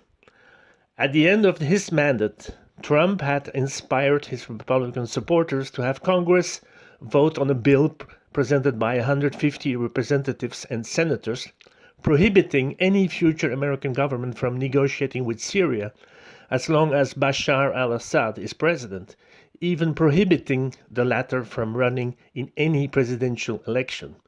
An unprecedented madness. This law having apparently been passed, the main European countries, the United Kingdom, but also France, Germany, and Italy, have followed and adopted it, with their little finger on the seam of their pants, as usual. What was supposed to happen has happened, guided by the Joe Biden-Kamala Harris duo and with the full support of its servile European vassals. The guide of the world continues to bleed the countries that still dare to resist the will of the United States of America. In February 2000, in an article published by the American Enterprise Institute under the title "Let's Beat Syria, Don't Leave It Alone," David Wormser, a well-known neoconservative thinker and an advisor to George W. Bush, called for a conflict in which Syria is slowly bled to death. Coming on the heels of the assault on Iraq and 9 years of sanctions and embargo, the warning was worth taking being serious. Syria has now in Washington sights, and with the aim of getting rid of the two Ba'athist regimes, was a symbol of the Arab nationalist movement and so-called relics of the Cold War. In September 2001, 10 days after the terrorist attacks on the Twin Towers, Iraq and Syria were at the top of the American list of 7 Arab and Muslim countries to be invaded and destroyed within 5 years: Iraq, Syria, Lebanon, Libya, Somalia, Sudan, and Iran. This list was unveiled in 2007 by the former commander-in-chief of NATO forces in Yugoslavia, General Wesley Clark. The offensive against Syria was to be launched in May 2003, when Secretary of State Colin Powell, who had just distinguished himself by his famous lie to the UN Security Council, would come to Damascus to deliver to Bashar al-Assad a message in the form of an ultimatum, enjoining him to cut off his relations with Hezbollah, to break his alliance with Iran and to withdraw Syrian troops from Lebanon. The Syrian president's blunt refusal was received as a declaration of war, and the American counterattack came on December 2003 with the so-called Syrian Accountability and Lebanese Sovereignty Recovery Act, marking the opening of hostilities, a green light to launch plans against Syria and Lebanon. The dossier was handed over to President Jacques Chirac as a price to pay for France's attitude towards the Second Iraq War. Syrian troops were indeed withdrawn from Lebanon, but the presidential succession in Beirut would not meet American demands, French hopes, or Israeli expectations. Then came the assassination of Rafik Hariri, immediately blamed on Damascus. Syria and Lebanon would then remain in Washington's sights. Launched in the heart of winter 2010, the events hastily baptized as the Arab Spring would allow the operation against Syria to be camouflaged as a so-called popular, spontaneous, democratic, and peaceful revolution. In mid-March 2011, this war was launched and is now entering its 11th year. Let us be clear that it is not a war for democracy or human rights, nor is it a civil war, despite the efforts made to embed this idea. The movements of populations has always been one way when both options were open, with displaced people systematically seeking refuge in state-controlled areas, fleeing areas held by the jihadists and their allies. Syria was and is the victim of international aggression, nothing else. This assertion is crucial for the narrative of the war and for the future, when the time has come for reckoning and, hopefully, justice. In any case, it will be necessary to remind the 100 governments that participated and are still participating in this aggression of the seriousness of their criminal enterprise. And we will denounce first and foremost the three so-called great powers of the West, the permanent members of the Security Council, who claim to speak of international law and to be its guardians, when in fact they are the first violators. The concept of crime of aggression is identical to that of crime against peace, used by the Nuremberg and Tokyo tribunals at the end of World War II. This crime being based on the free and conscious, deliberate will to threaten or break peace, as was said in Nuremberg, quote, "Launching a war of aggression is not only an international crime, it is the supreme international crime. The only difference with other war crimes being that it contains within itself all the accumulated evil and all the others. It is the crime par excellence."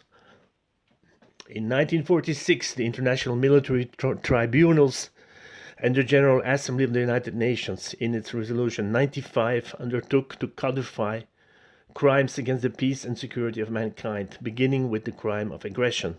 The concept was incorporated into the Rome Treaty establishing the International Criminal Court on July 1998. The crime of aggression or crime against peace is one of the 4 core violations of international law, along with genocide, war crimes, and crimes against humanity. If the fundamental principles of international law of the UN Charter were strictly respected by the so-called international community, no government would dare to implement such criminal policies. But it must be said that Western-style international law is to the international law what military music is to music, or what military cuisine is to French cuisine. In mid-March 2021, Syria has been at war for 10 years, which is longer than the 2 world conflicts combined. There is no need to dwell on its disastrous record. At the end of a decade of collective aggression bringing together Westerns and Islamist forces, sponsored by the Muslim Brotherhood and the Wahhabites, large part of Syrian territory are completely devastated. The economy is completely ruined by destruction, looting, theft, attacks, fires, and sanctions of all kinds. The toll of victims and human losses is overwhelming. 400,000 to 500,000 dead, 2 million wounded, 1 million disabled, 12 million refugees or displaced, all of which goes hand in hand with a dramatic brain drain. The societal impact is profound, and women have paid a heavy price. Victims of the violence, they bear more than ever in a society lacking men, the burden of the difficult daily life, the care of children. But the Syrian state has not been defeated. With the help of Russia, Iran, Hezbollah, the national army and institutions have resisted. The Syrian people as a whole faced the war with exceptional courage. Syria was the first Arab country to weather the revolutionary storm. Bashar al-Assad has played a major role in this resilience. If he had not been the head of state, there would no longer be a Syria, which was the goal of the aggression. Since the outbreak, the war has undergone unforeseen developments. Its nature has changed dramatically as Syria had military victory in sight in 2018, with Trump already cracking down. The USA and its allies, France, the UK, other Europeans, Israel, the sponsors of Islamist forces like Turkey, Saudi Arabia, the Emirates, Qatar, would not accept the so-called unthinkable victory of Bashar al-Assad, let alone their own unthinkable defeat. In 2016, Robert Malley, Obama's Middle East advisor, told a journalist, as long as it does not... All right, I apologize for that. We're having some technical issues here, and perhaps also some harassment from people who aren't that happy with what we have to say here today. Along those lines, so I apologize. Ambassador Rainbow will happily be on with us for the Q&A, so he can raise other matters that we didn't get to address in his presentation. Before we go to the final speaker of this panel, I just wanted to point people's attention to an important press release that Helga Zepp-LaRouche put out a couple weeks ago entitled, "Why LaRouche PAC No Longer Represents the Policies of Lyndon LaRouche." And you can find that release on the Schiller Institute website or the website of the LaRouche organization. So now we will go ahead to Jacques Cheminade, who is the leader of the LaRouche movement in France, who is the founder and president of Solidarité et Progrès, and he is going to give us a call to action, which will then be followed by questions and answers, and will be joined by Mrs. LaRouche.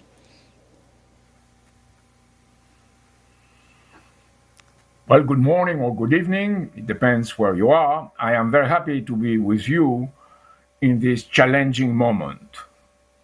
We have reached one of these moments of history for where the human capacity to survive is at stake. After having heard our speakers of the preceding three panels, nobody can deny this. It is a moment of tragedy because the main world leaders, at least in our Western world, have lost their commitment to care for others, for the advantage of others, as defined in the 1648 Treaty of Westphalia, key to establish peace among nations. We ourselves would become tragic heroes, if we were to concede to the self-destructive dynamics of our societies, caring more for our own destiny than for the common good of humanity. What I mean by call of action is therefore not to tell people what to do, which would be preposterous.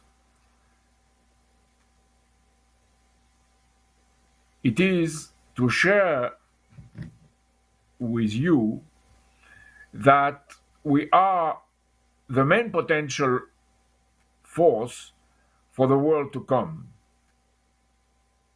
provided we keep continuously committed to the common good, the general welfare for ourselves and our posterity.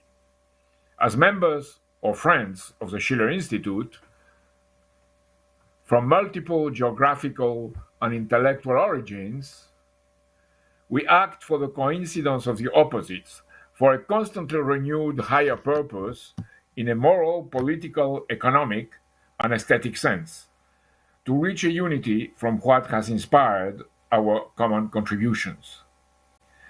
We refuse to be Hamlets, selfishly obsessed by a culture of death. We have less excuses today to remain at an academic and existentialist level than our predecessors before World War II. Let's listen to what Leo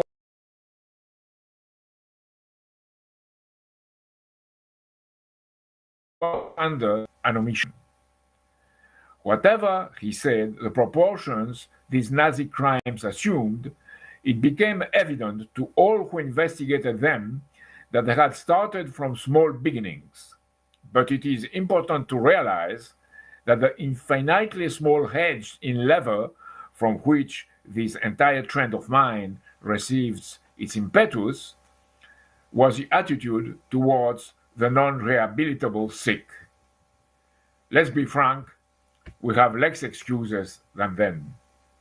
Already, Lyndon LaRouche, during the 1980s of the past century, warned us that potentially today's criminal acts were many times worse in impact than those of Adolf Hitler.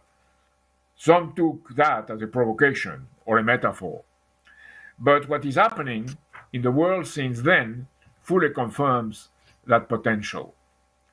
We are not facing small beginnings only. While people are dying from hunger, as it was said, while countries like Yemen and Syria are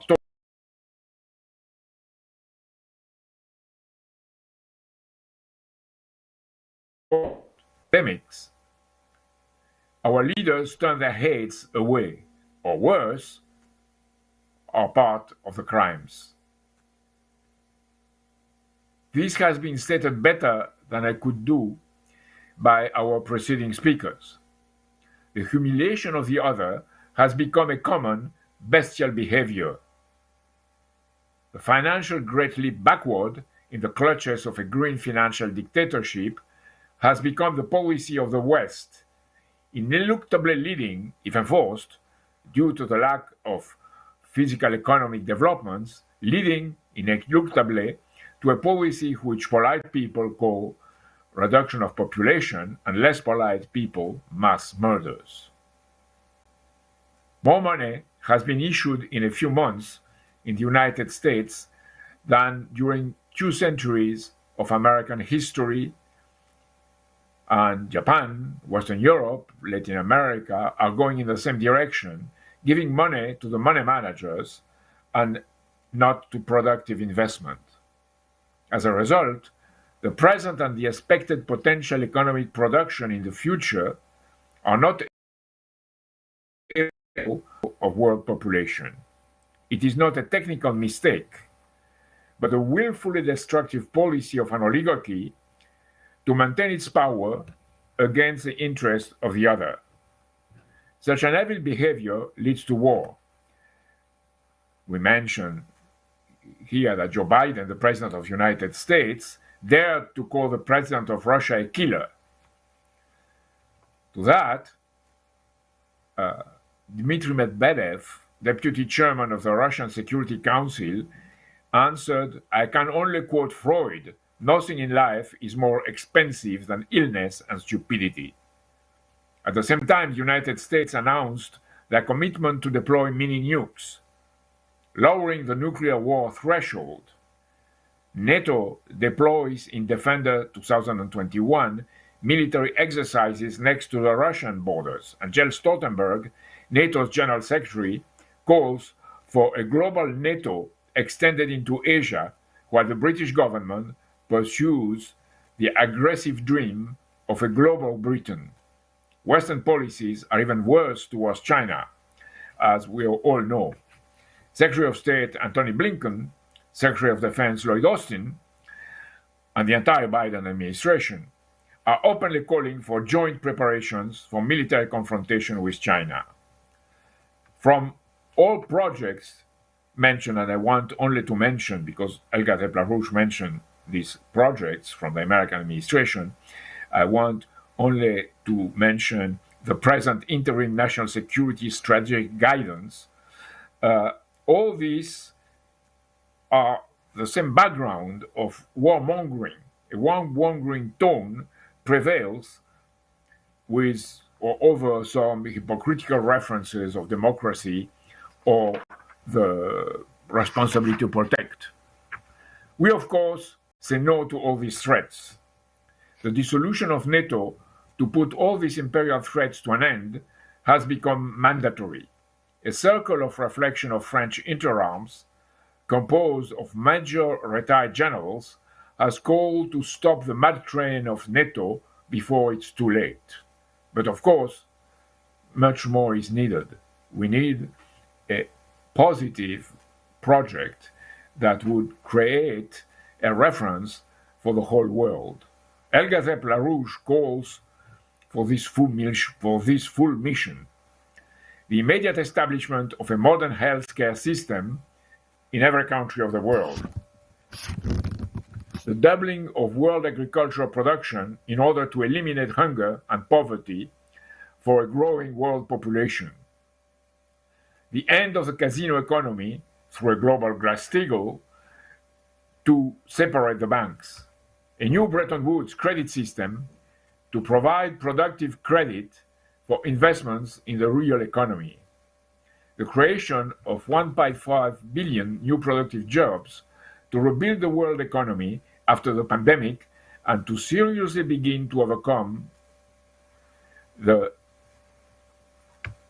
anti-developing policies that are established, cooperating with Russia and China to develop a new Silk Road in Southwest Asia and Africa, root cause of the refugees crisis, while establishing a lasting peace order. To fight for peace is not enough. We have to establish an order for the coming peace in the world. I made similar proposals from our country in France. Too often I hear people saying the conditions are not met. It's too good to be true. And even I think that human beings are not as good as you think. This is a moral decay of populations in our Western world. Faced with the permanent lying of the leaders, they have the belief in the good. It is to tackle this cultural pessimism that I make this call of action. Our fourth panel will show the commitment of doctors, farmers, and persons engaged on the first front for human life to present their proofs that the good could and should be actualized, and that a better world is possible, as was repeated by many speakers precedently. A better world based on moral commitment and all the potential means of production and transportation to build platforms for human development. The three ongoing Mars ventures express this cultural optimism necessary to all of us to build a world of explorers beyond us, both physically, mentally, and I would say in a real sense, spiritually. I strongly advise those of you who have not yet read it to read Lyndon LaRouche's Earth's Next 50 Years, and those who have already read it to reread it, but now with impending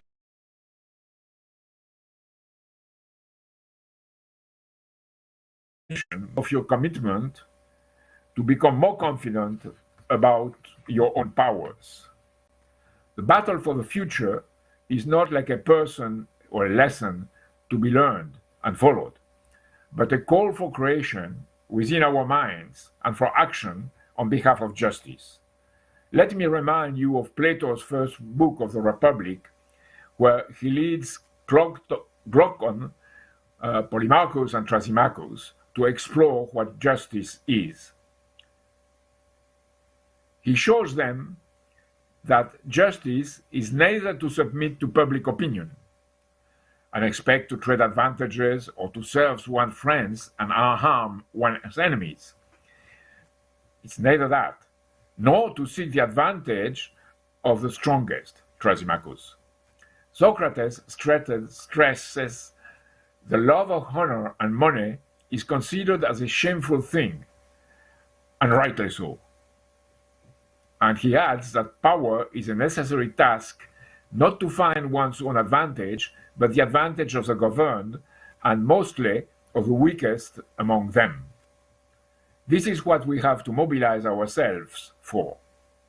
The difficulty starts when we look at the state of affairs today. Western powers dividing the world into two categories, friends and enemies, with no sense of the common good, infecting public opinions with that sense and dividing to conquer as a principle to control populations. This leads logically to the world of the Thrasymachus and the Alcibiades, ruled by force and war of all against all. Our call to action is therefore a call to change the very way of thinking of our fellow citizens, and to act to make it not only possible, but the funniest thing to do, because to do the good is fun. To organize each other, we have therefore to be ruthless. Fun and ruthlessness, because we do expect the best from each of us. And it is with such a commitment that Gandhi won the independence of India and Martin Luther King the end of segregation. The test of victory, not for the individual pleasure to win, but for the sake of mankind's victory, victory is therefore not only possible, but it is necessary. Going as an objective imposed upon ourselves, going much further than Gandhi and Martin went, not to imitate them in this and that, but to fulfill their dreams. Let's have many dreams come true and sound the drum of history. But this time, as what was said in the first panel, with the best of all possible musics, to reach a harmony of interests along a world land bridge. To escape from Plato's cave and discover the sun is not the end of our task, it is only the beginning. As Carolina Dominguez stressed yesterday, are the prisoners. The future belongs to the Leonoras, young Argentinians and Mexicans, young from Iraq and Yemen, young Americans, French, German, and Italian young people, young Americans, Chinese, and Russians, all of us young to meet a challenge. I wanted to say that today, the World Day of Poetry, poetry which means hope to be shared by all. Great. Thank you very much. Now, if we could have everybody on, is that possible, who's available for questions, which may inspire people to send in more questions, although we do have quite a few already. So I see Senator Black, Dr. Abash, Hussein Askari, Jacques Cheminade, and we are joined now by Helga Zepp-LaRouche. And do we have others, Mr. Rameh?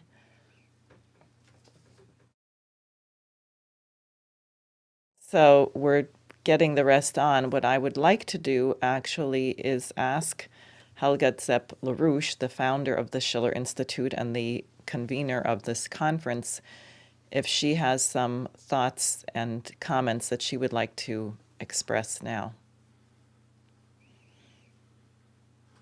Yes, I want to express my gratitude to all the speakers who I think portrayed a very important picture about this region of the world, which, I wish very, very much would again have the glory it had during the time when Baghdad was the most developed city in the world, the Abbasid dynasty period. And I think we are on a good way of accomplishing that.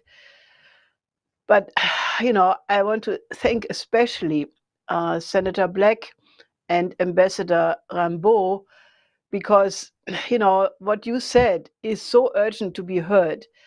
And I think what you told the whole world, and hopefully we get the message out to as many countries and people as possible, is not known. it may be known among certain circles and people in the region, but if you ask people in the United States or in Western Europe, they have never heard, and we got several messages to this conference, they have never heard a live voice out of Syria or out of Yemen. And, I think, I want to really thank you, because it was mentioned several times that, crimes are being committed which remind us of what happened to be set as the standard in the Nuremberg trials. And, I think one could add a lot of things. I think the underdevelopment, the denial of the right to development for every single human being on this planet fits the same category, because it is as murderous as, if you kill people in any other way. So I really want to thank you, and we make a holy commitment, a solemn commitment, to get this message out as widely as possible, with the idea to change this policy and replace it with one where all the neighbors of the Southwest Asian region are working together to undo this incredible injustice which has occurred with the new Silk Road. And, I call on all the people in Europe to join.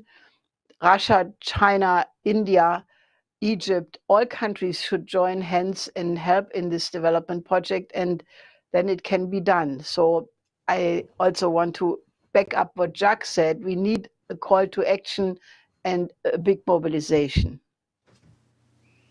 Thank you very much. I would just like, because I know the internet is a little bit tricky in Syria, and I'm not sure if we'll be able to keep Dr. Arbash on for all the questions. So Dr. Arbash, if you have something you'd like to say, please go ahead.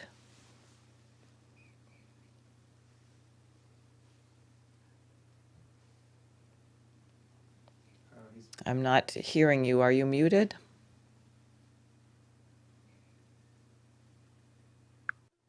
There we go.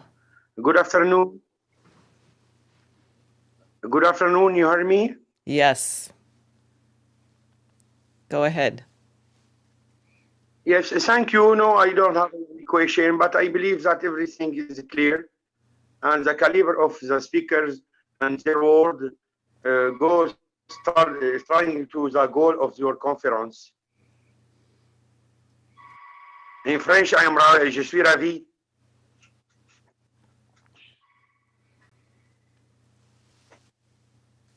Okay. I think, is that it? It's hard to tell here with the connection.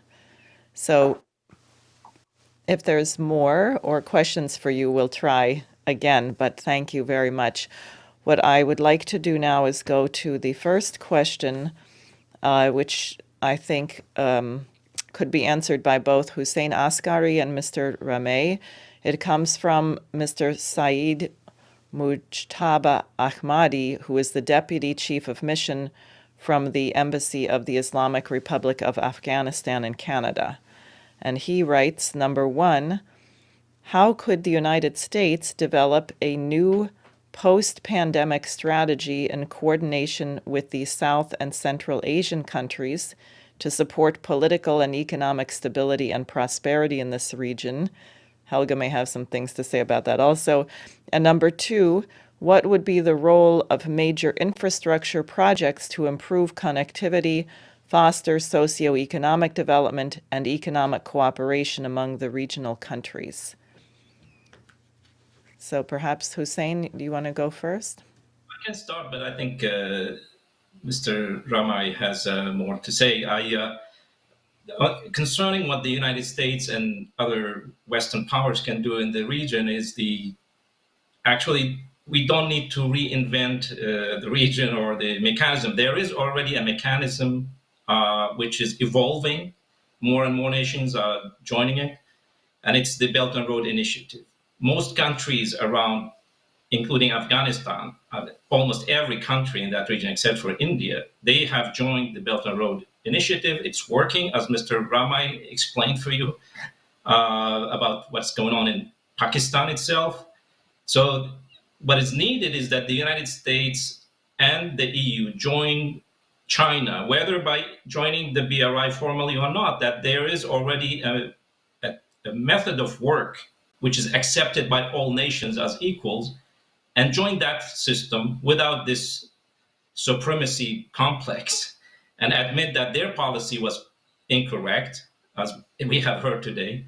It has been destructive, and that the people in these regions really don't hate the West. I mean, people are not, they don't envy your economic and social system where 1% of the people enrich and empower themselves on the expense of the others. They are not envious of your system. They want you to contribute with technology, with know-how, to improve their lives and work with them as equals. And I think China has been doing this. That should be the model to be pursued. Mr. Rameh? Oh, we can't hear you. Can you hear me now? Yes, now we can. I think there are certain initiatives already on which we can build. For example, the Heart of Asia. So a number of European countries and the Western countries, including US, is a part of these negotiations and these activities. And under Heart of Asia, we have a special, you can say, the special windows for the economic cooperation and the infrastructure building in Afghanistan. But if we specifically look toward China and the BR and CPEC, Pakistan has already extended its hand towards Afghanistan. Afghanistan should be the part of CPEC. Because look, if you look at the infrastructure Pakistan has built, especially from the Gwadar port, it can facilitate the trade with Afghanistan if we keep politics outside of it. Because it is the shortest route, one thing. Second thing, when Afghanistan people traveling through the Pakistan, they don't have any cultural differences with any, for example, there are the number of the Pashtuns are living in Pakistan, especially in the border areas. If you talk about the newly merged districts, ex-Fatah, or you talked about the Chaman border, or you talk about the other parts of the Balochistan where the Pashtun belt, the Pashtuns are living. So this can be done. But most important would be if we keep politics out of it, one thing, and second thing, if we design program according to the need of Afghanistan. Because if we look at Afghanistan statistics, as I already have presented, that is really bad. If we include the ease of doing business indicators, they depict even more bad, on a worse picture. So how we can bring Afghanistan into the CPEC and in other development initiatives, it depends how carefully we understand the dynamics of Afghanistan in the field of development and economy and institutions. It should not be like that, so we can say it's market competition. In the market competition, you need players who have some similar capabilities. Afghanistan does not have those capabilities due to the war going on for the last 4 decades, more than 4 decades. So whatever we have to decide, we need to decide with the prism of Afghanistan, not with the prism of any consultant or some other international institution, what they tell us. So these reforms are required, these reforms are required. Yes, they can do it, but immediately we have to take care of their own status. What is their status? If we are just talking about the big thing, then doing nothing, then we can continue it and there would be no use. That's what Pakistan is doing right now. Pakistan is trying to offer them so what they need. Pakistan is not trying to tell them what they should do. Pakistan is trying to work with them what they need and trying to provide them. So I think that would be the major question if we want to build any meaningful cooperation with Afghanistan. Thank you. Great, thank you very much. And I see we have Ambassador Rainbow. Very good. I'm glad you're able to join us now. So Helga, you may have something to say about this, but perhaps the next question you and Ambassador Rainbow would like to answer. Someone writes the question from a young Syrian on the American divide and conquer strategy against Russia and China. The person writes, a young Syrian questioner asked the Russian and Chinese diplomats about the, quote, Trump focus on war with China while pursuing peace with Russia, the Biden focus on peace with China and pursuing war with Russia, and then asked them to comment on the American policy of divide and conquer. The person writes, the policy of divide and conquer toward Russia and China is a British policy. It is consistent with Mackinder's geopolitics policy to prevent Asian development and circle the continent. O. Biden, a complete instrument of Britain's BlackRock, neocons from both parties trained in British geopolitics and British cancel culture menticide, has deployed all U.S. and intelligence and warfare capabilities to apply pressure to China and Russia to break up all nations in the Middle East and destroy their economies through financial warfare and propaganda warfare, vaccine warfare, food warfare, etc. They say Colonel Black's speech as an old Marine warrior is greatly appreciated. However, without clarity indicating the British role in running the entire operation, we are addressing the United States, which is certainly as guilty as hell. But what about the role of the British, and how would we make that more clear? So, Helga, do you want to start, and then Ambassador Rimbaud? Oh, you're muted. Oh. There, no, we can hear you. I'm sorry, it's just a delay. Go ahead. No, I want to give the ambassador the first round. Okay. Oh, yes. Ambassador? You are muted.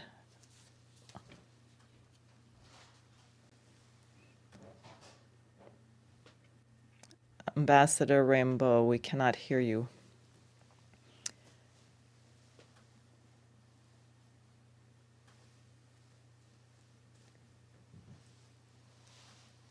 Also, I should just say if the ambassador Okay. is... There we go. Can you hear me? Yes.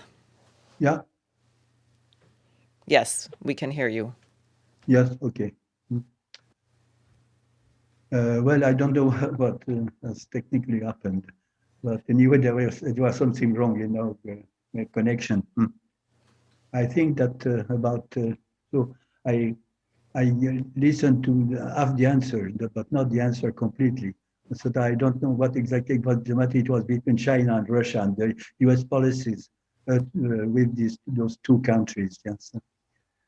But what I can say is that my purpose was to say that finally, when we take into consideration the change at the White House from President Trump to President Joe Biden, yeah, nothing could be expected very, very important about policy with the Middle East countries or Near East countries, or with the Arab and Muslim world at large. I think that that there was quite the same strategy was being expected, and I think that it was confirmed by the first weeks of the Mr.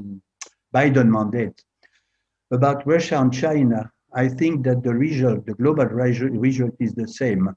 I understood what you said about the priority of Donald Trump and the priority of Joe Biden. It was exactly that, one for Russia and number two for China, and the other way around for Mr. Biden. So the objective research, Russia and China having the same attitude towards, for example, the Syrian conflict, as it was said at the Security Council maybe a dozen of times, a double veto from the two countries. I think that we cannot expect any change if, at first during Donald Trump's mandate, there was some better attitude toward Russia, but with China it was the enemy number one, and with Joe Biden it's exactly the opposite. But the result is the same. I think that with these couple of countries, the tension will remain very high. it will be, well, an aggressive diplomacy between the United States and Russia, or between the United States and China, but the result will be the same. And as concerns the Middle East problem, and especially we are talking on the Syrian conflicts, it was the subject of my intervention. What happens that Syria was just a part, or maybe at the center of the conflict, not only in the Middle East and the Greek Middle East of George Bush, but it was the central, on the epicenter, the center and the epicenter of the conflict between the Atlantic Empire, that's the Western camp, and the Russian, the bloc, the Eurasian, Russian and Chinese bloc, I think. And that globally, to some extent, a country like Syria that has been devastated, that has been, under sanctions, under blockade, and so on, that was the victim of an aggression war in the first period for 10 years. And that for the last period is being passing under the regime of sanction and under an invisible, silent, and endless war, as I was saying when my intervention was cut off. I think that there is no change at the global region. The war will continue. We are entering the 11th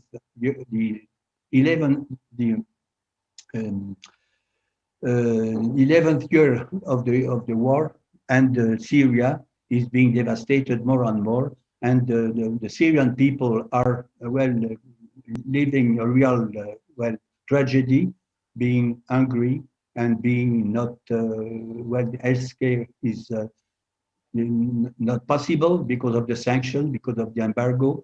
They are thirsty, they are hungry, they are sick, they are hurt by the pandemic of the corona pandemics, and there is no solution, visible solution for the time being. And it seems that in the global geopolitical prospect for the time being, Syria will continue to be the epicenter of the conflict between Russia and China on the one side, and the United States and the Western country on the other side. I don't know if I am wrong or right, but I think it is, in the short-run future, it will be the result of the situation of Syria.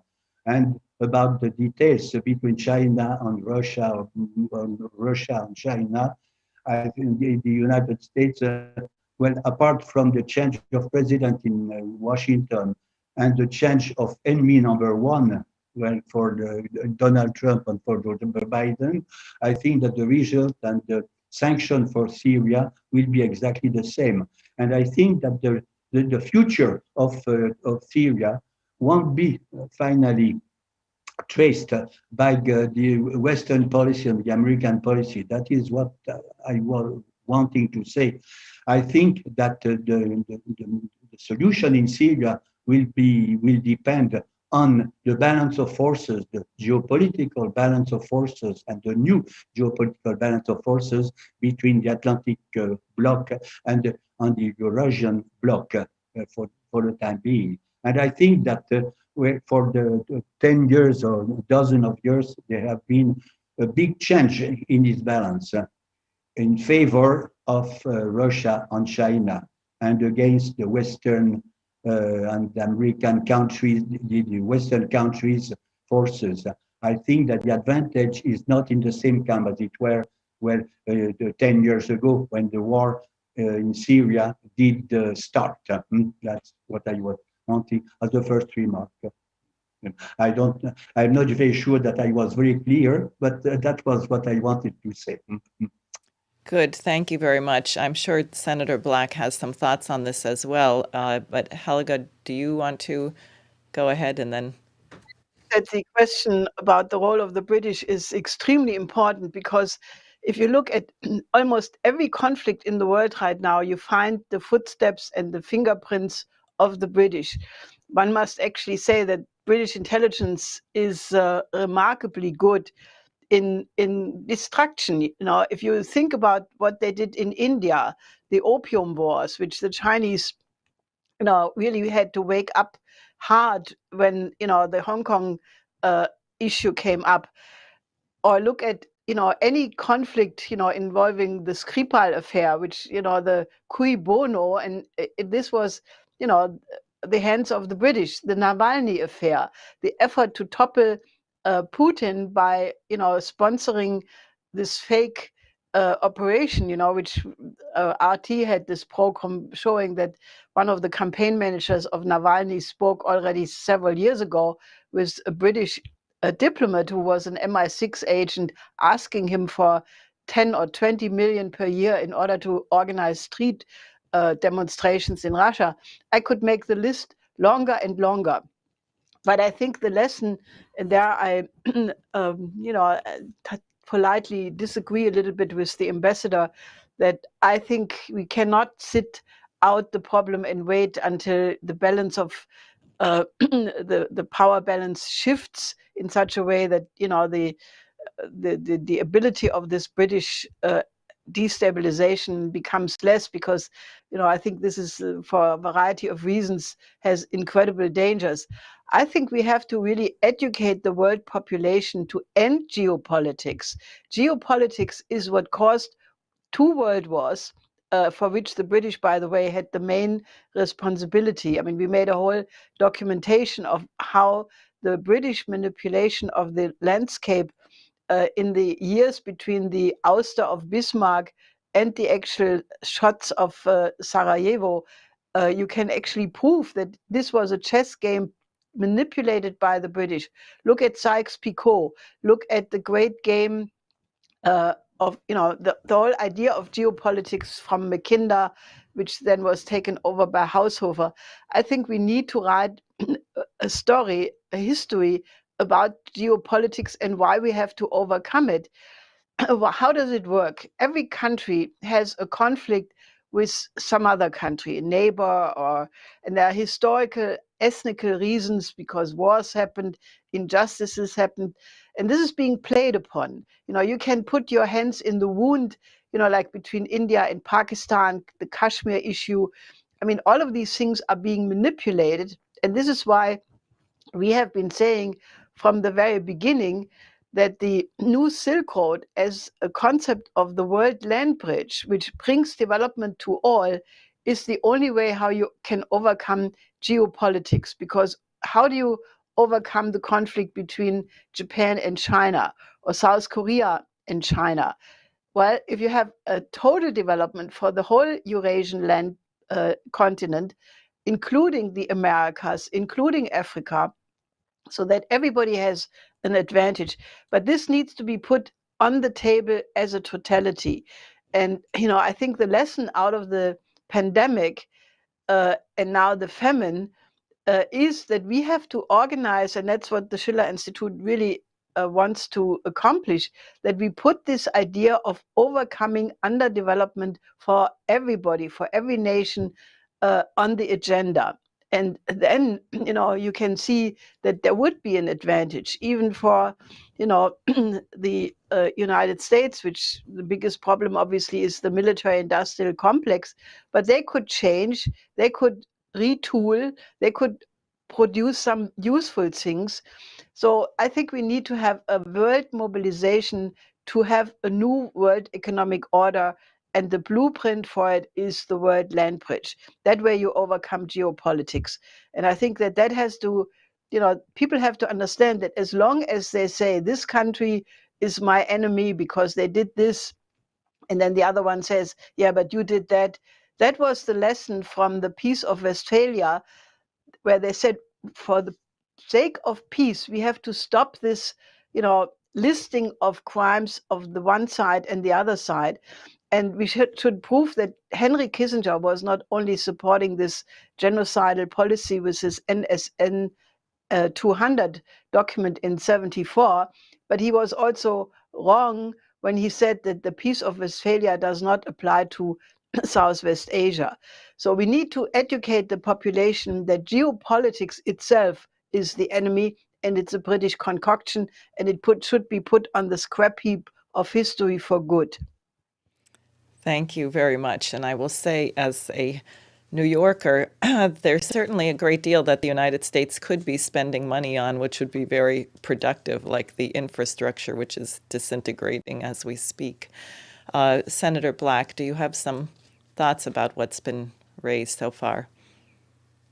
You know, you mentioned infrastructure. It's amazing how many years we have spoken about infrastructure, and one administration after the other has said we're going to do some huge administrative some infrastructure project, and we print money by bushels full, and none of it has ever gone to infrastructure. So it seems to be more of a red herring than anything.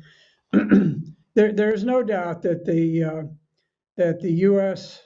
British alliance is very much the most powerful alliance on earth. We view the British in a much different light than we view our other allies in Europe. We still have sort of an occupation mentality towards Germany and towards the other countries of Europe. The fact that we are imposing sanctions on German companies for engaging in free and open trade with Russia by completing the Nord Stream 2 pipeline is sort of a graphic example of the attitude that we have that Germany is really not out of the occupation stage. They really are subservient to us, and we should be able to punish them just as you would a child. It's a very very negative thing. You know, in talking about the Silk Road, you draw back and you look at the American paradigm for foreign policy, and in so many places it follows a certain sequence, just as it did in Libya, and the U.S. goes in, they befriend the leader, then they covertly undermine the leadership. Eventually, they murder that leader, they destroy the nation, and they leave it in a smoking ruin. That is the American paradigm right now. If you look at the Chinese paradigm, they accept the existing government. They do not interfere unduly with it. They go in, they build infrastructure, they conduct trade. We're sometimes because it's legitimate trade. They don't expect to just make it a welfare program. They expect to benefit from the trade they engage in, which is the only long-term solution. It's got to be a two-way thing. But I think more and more countries look and they say, what do we want? Do we want the American paradigm or do we want the Chinese paradigm? Well, I'd rather not have the Americans come in and execute me and then bomb the country to oblivion. Maybe I'll go with the Chinese and have some airfields and roads and dams and bridges built instead. I think the U.S. has got to reject this paradigm. It's very self-defeating. It not only damages other countries, but it damages the United States itself.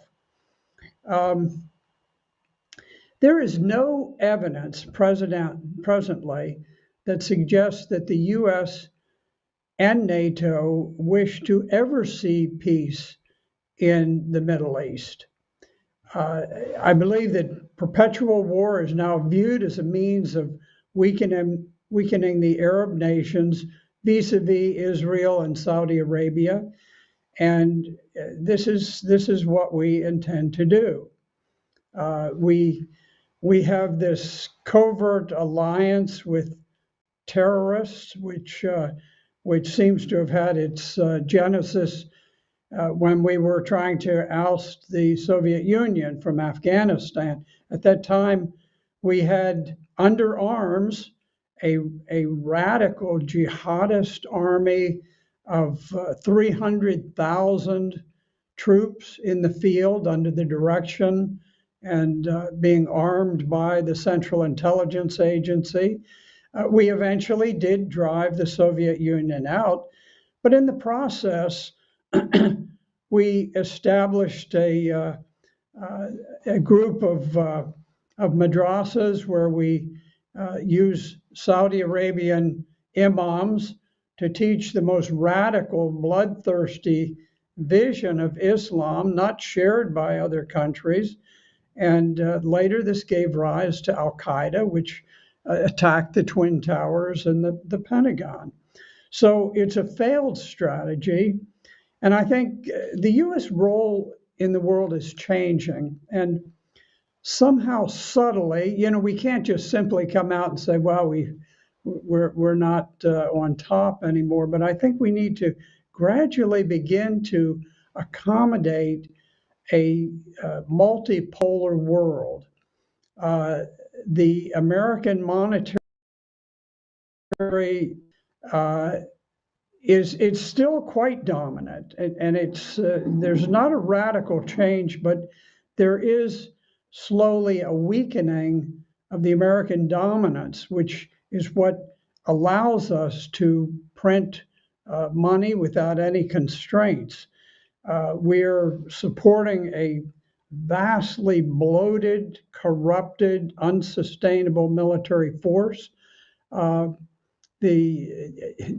enough, here we're always touting our free market values and how efficient they are, and yet I have no question that the Russian defense industry is able to produce fighter airplanes for vastly less than what we can, and I think they're on the verge of producing more effective weapons than we are. Now, I'm not big on the whole weapons industry, but I'm just saying that we have to reduce the size and the drain from this, because we're spending as much as the 10 biggest military spenders behind us, including Russia, China, Saudi Arabia, Germany, India, just a tremendous number of nations, and yet we have this huge force.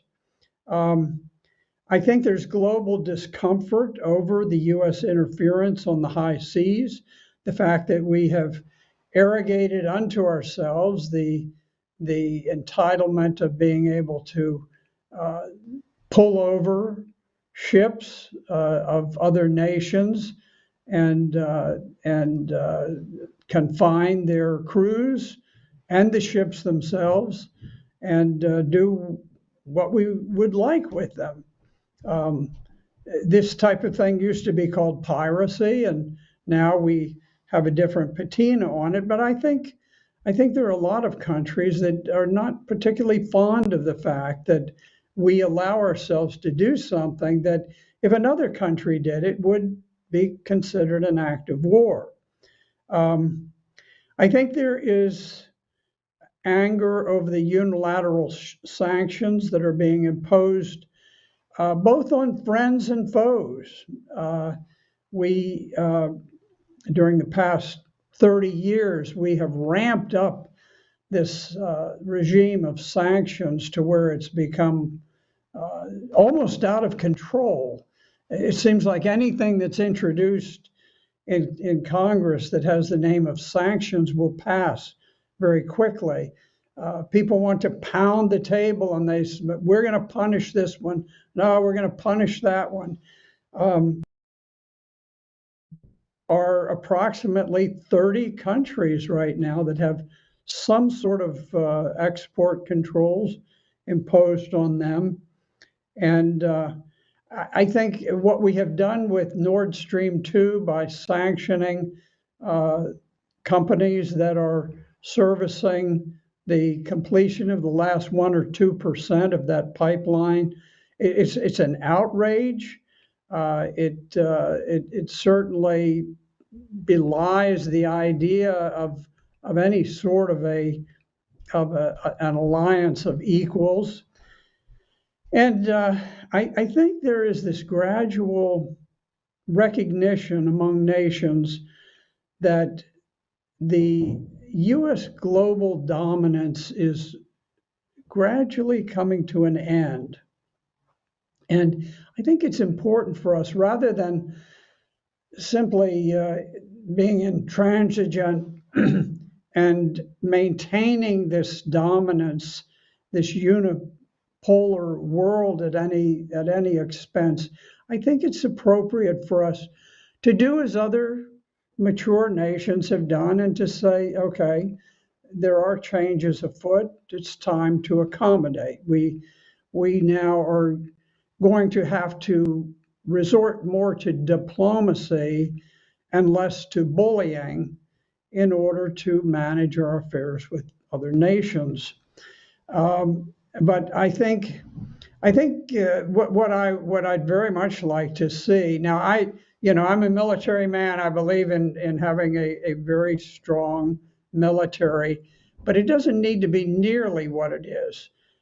We need to have a high quality and strong military, but at the same time, I think we could cut back on the size and the number of weapons considerably. I don't think there should be any trouble in cutting a quarter out of the defense budget, so long as we don't take it out of personnel. We have a tendency to always say, look, we've got to have, a zillion F-35 fighters. Well, we don't need that. We need to pay our troops adequately. We need to have them well disciplined and so forth for the protection of the United States and not for the projection of aggressive military power overseas. Thank you. Thank you very much. I know you have a tight schedule, so you may or may not be with us as we get to the end of this, but stay on us. I have to check out fairly shortly, but I'll stay on for just a little. Okay, good. Now, I know Mr. Rameh wants to say something, Hussein Askari also, and I have another question for Jacques and the ambassador, but Mr. Rameh, go ahead. Yes, thank you for giving the opportunity again. So I have two quick observations. Number one, can we use or to build some mechanisms to counter industrial military complex, which has been expanded in the past? Now you can say it's a industrial military, as Senator John Bright said, it's academia. He also included academia, but now it's we can include think tank and the media, because actually it's an industrial military complex and its arms which are creating the problem. As a nation, if you talk about the people from the US or the Western country, I think they can advise with us. They can tell us that we don't want to kill the people, but there is something is wrong with that complex. Can we build some mechanisms, or we can counter the influence of that complex so we can bring back the normality? Number two, on economic security, I think we have to bring back the economy from the security. If we are too much obsessed with the word of the security, maybe we have to redefine the economic security. The security should be based on the well-being and the welfare, not the militarization of the economy. What we are doing at this point of time, at the name of economic security, we are bringing in the military and the militarization of economy. Maybe if we can work on these two things, this is my thinking, maybe we can build some good mechanisms to counter this existing influence. Thank you. Good, thank you. That's a good idea. Hussein? Yeah, I really want to thank Senator Black for what he said, but while he was speaking, I started receiving messages from some Iraqi friends saying that this is the kind of American we want to have as a partner. So maybe you should become an ambassador of goodwill for the United States to repair the damage which has been caused. But there are funny ironies in the way the U.S. military functions. Last year, in relationship to China specifically, because last year the Joint Chiefs Chairman Mark Milley was in a hearing in the U.S. Congress. I don't think many people noticed that, but he was asked how much are we dependent, our military forces are dependent on China when it comes to medicines. And he said, I quote, he said, You rightly pointed out that it is a vulnerability to have a country such as China manufacturing high percentage. I don't know if it is 97%, 98%, or 80%, whatever it is, but I do know it is a high percentage of the ingredients to the American pharmaceutical industry across the country, both military and civilian. So most of the medicines, antibiotics, vaccines that American soldiers use around the world in their bases is produced by China. Now, after this hearing, did the United States say, well, we have to shift this and start producing our medicines? No, because the ideology is a free trade ideology, which says if it comes cheaper from China, let's buy it from China. So there is something wrong with the American way of fixing the economy. Now, I have a friend in Iraq. He said he had some job to do fixing electric stuff in an American base. Okay, Iraqis don't really. I mean, when they meet Americans as individuals, they like them. That they have no problem with American citizens. But he said if you go to the supermarket in a U.S. base in Iraq, the supermarket is full with Chinese goods. So I think Americans should think a little bit about this issue and try to fix their economy. Mr. Larouche has been fighting for this for a minute. It's not like it's anti-Chinese to build your economy or infrastructure and produce your own medicines. That's the natural thing a sane people would do. But at the same time, they can work with other nations like people in Iraq. The reason Iraqis have survived not only the last few decades, these thousands of years of wars, is because they are willing to forgive and forget.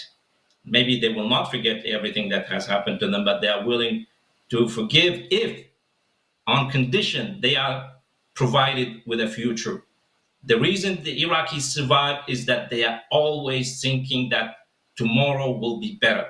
We will have a solution to these crises. Our children will have a better life than we do. And it's in that sense that if we have our mind in the future, then we will be able to think in much more clear with dealing with the problems we have today. So I thank you, Senator Richard Blackett. You really made a great contribution. Thank you. Great.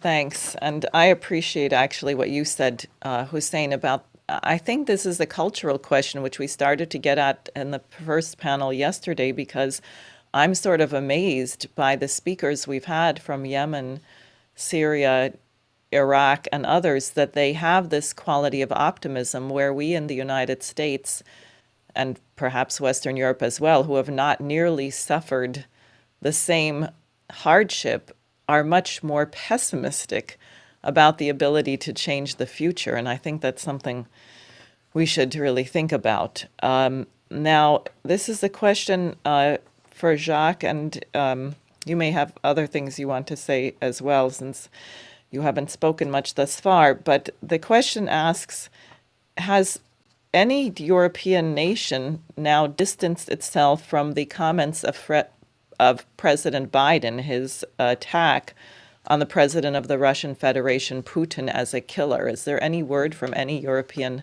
government distancing itself from this remark?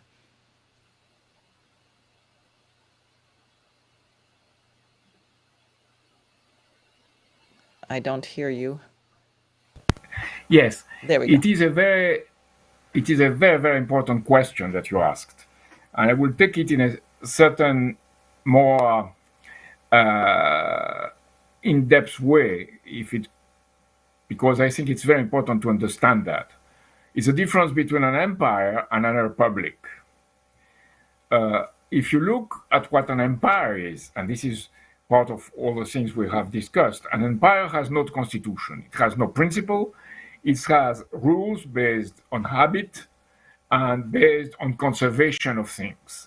So this creates in a population naturally pessimism, because there is no creation. By principle, there is no creation.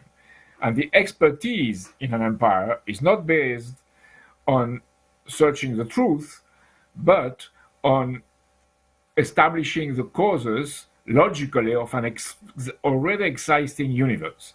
So you rule over an empire by dividing people. Internationally, it's geopolitics, as Elga mentioned. inside the empire, you divide according to religions, to origins, or whatever, and you create a sort of cancel culture of the war of all against all, based on things that would prevent a sense of a common good. And then it goes even inside the minds of people. And there I reach the former republics in Europe who have still an imperial way of thinking. So the lack of opposition comes from this imperial way of thinking, where you have in the minds of people this division between science and art, action and let's say inaction, and so on and so forth. In such a mind, you have a difference, and François Mitterrand, once a French president, said it bluntly, a difference between what you think, in what you say, and in what you do. So you have a divided self. So it's not only divide to rule as geopolitics, divide to rule within groups inside the nation, it's divide to rule within a mind. So then you have a lack of opposition, and you see, typically the French president, Macron, would say at the same time. So this at the same time means that you don't take a forceful action. This is what I call, I stress that the call of action is very important, because these people in the European way of thinking are based on still an imperial behavior who leads them not to intervene or to intervene on the side of the criminals. This is what happens. That's the first thing to say. Then the Republic. The Republic is made of citizens. And as Helga said yesterday, it's an individual citizen that makes and develops the Republic. This is based with the idea of freedom as inscribed in the American Constitution. So this freedom is not only to not harm the other, that's you are still there with enemies and friends. It's not even to do to the other all the good that you would like the other to do, is to unleash in the other all the creative potentials. And this is the basis of agape. So this you don't have, and this is in Europe, with all of us that are in Europe, our work to create that and to recreate that. So there is a semblance of opposition to the Biden administration at a certain level, but absolutely nothing substantial comes out of it, because there is this impotence of the divided self. So I think it's very important to understand when you look at Western Europe, because as Diane said before, you look at Ibero-America, you look at Africa, you look at the Middle East, and you have people that are much more forceful because they don't fear conflict. They don't fear conflict, have been, if they are intellectually committed, they have been and morally committed to the other, to the advantage of the other, they have been raised to take a conflict not with anger, but with hope. And this is why I mentioned the importance of poetry, because poetry in that sense is to explore the unknown, as we have to explore this unknown to organize a much better world. And this is the base of our commitment in the Syrian Institute. And I think this is exactly something that European leaders, Western leaders, but European leaders in particular, fail to understand, because they are ruled by an imperial bureaucracy, which is called European Union. And this is what it has become. It has not the appearance of it, but the reality of it is that. So we have to free ourselves inside our minds, inside our institutions, and inside of our own countries of this imperial weight that we still have. And I think this is key for us to understand what freedom and what happiness means. Great. Thank you very much. Helga, did you have something you wanted to say at this point? Well, I have a little project which I want to get, I don't know if that's the right moment now. Go ahead. Tell us the little project. I think then what I will do, there's a few questions. We're getting very good questions, and I'm going to read maybe 3 of them, and everybody can answer what they want, and we can conclude. But maybe you should say what you have now. I I believe since a very long time that the key strategic conflict which has to be solved is the one between the United States and China. If these two countries can be, one to work together, then I think that all the conflicts can be solved. If they don't work together, I think we are heading for a catastrophe.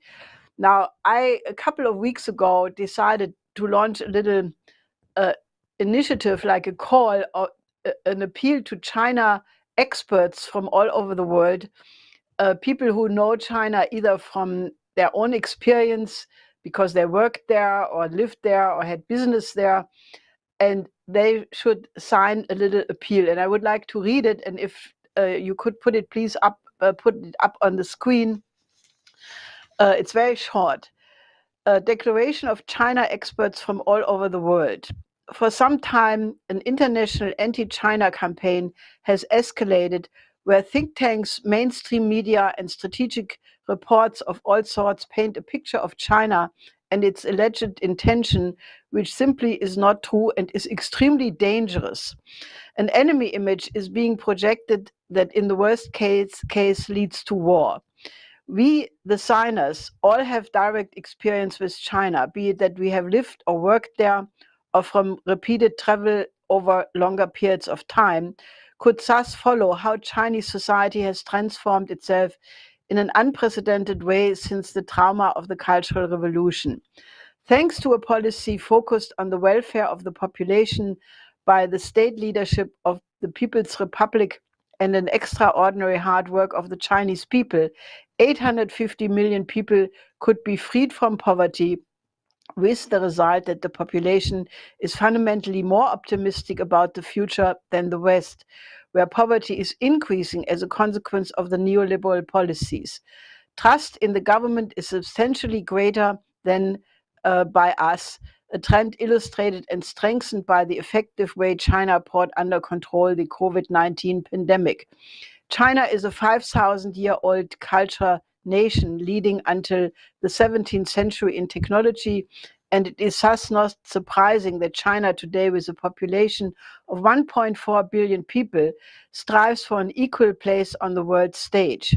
China's socialism, with its own characteristics for China, is strongly shaped by the 2,500-year-old Confucian tradition, the orientation of its modern founder Sun Yat-sen on Abraham Lincoln, and even so the Chinese hold high the tradition of Karl Marx.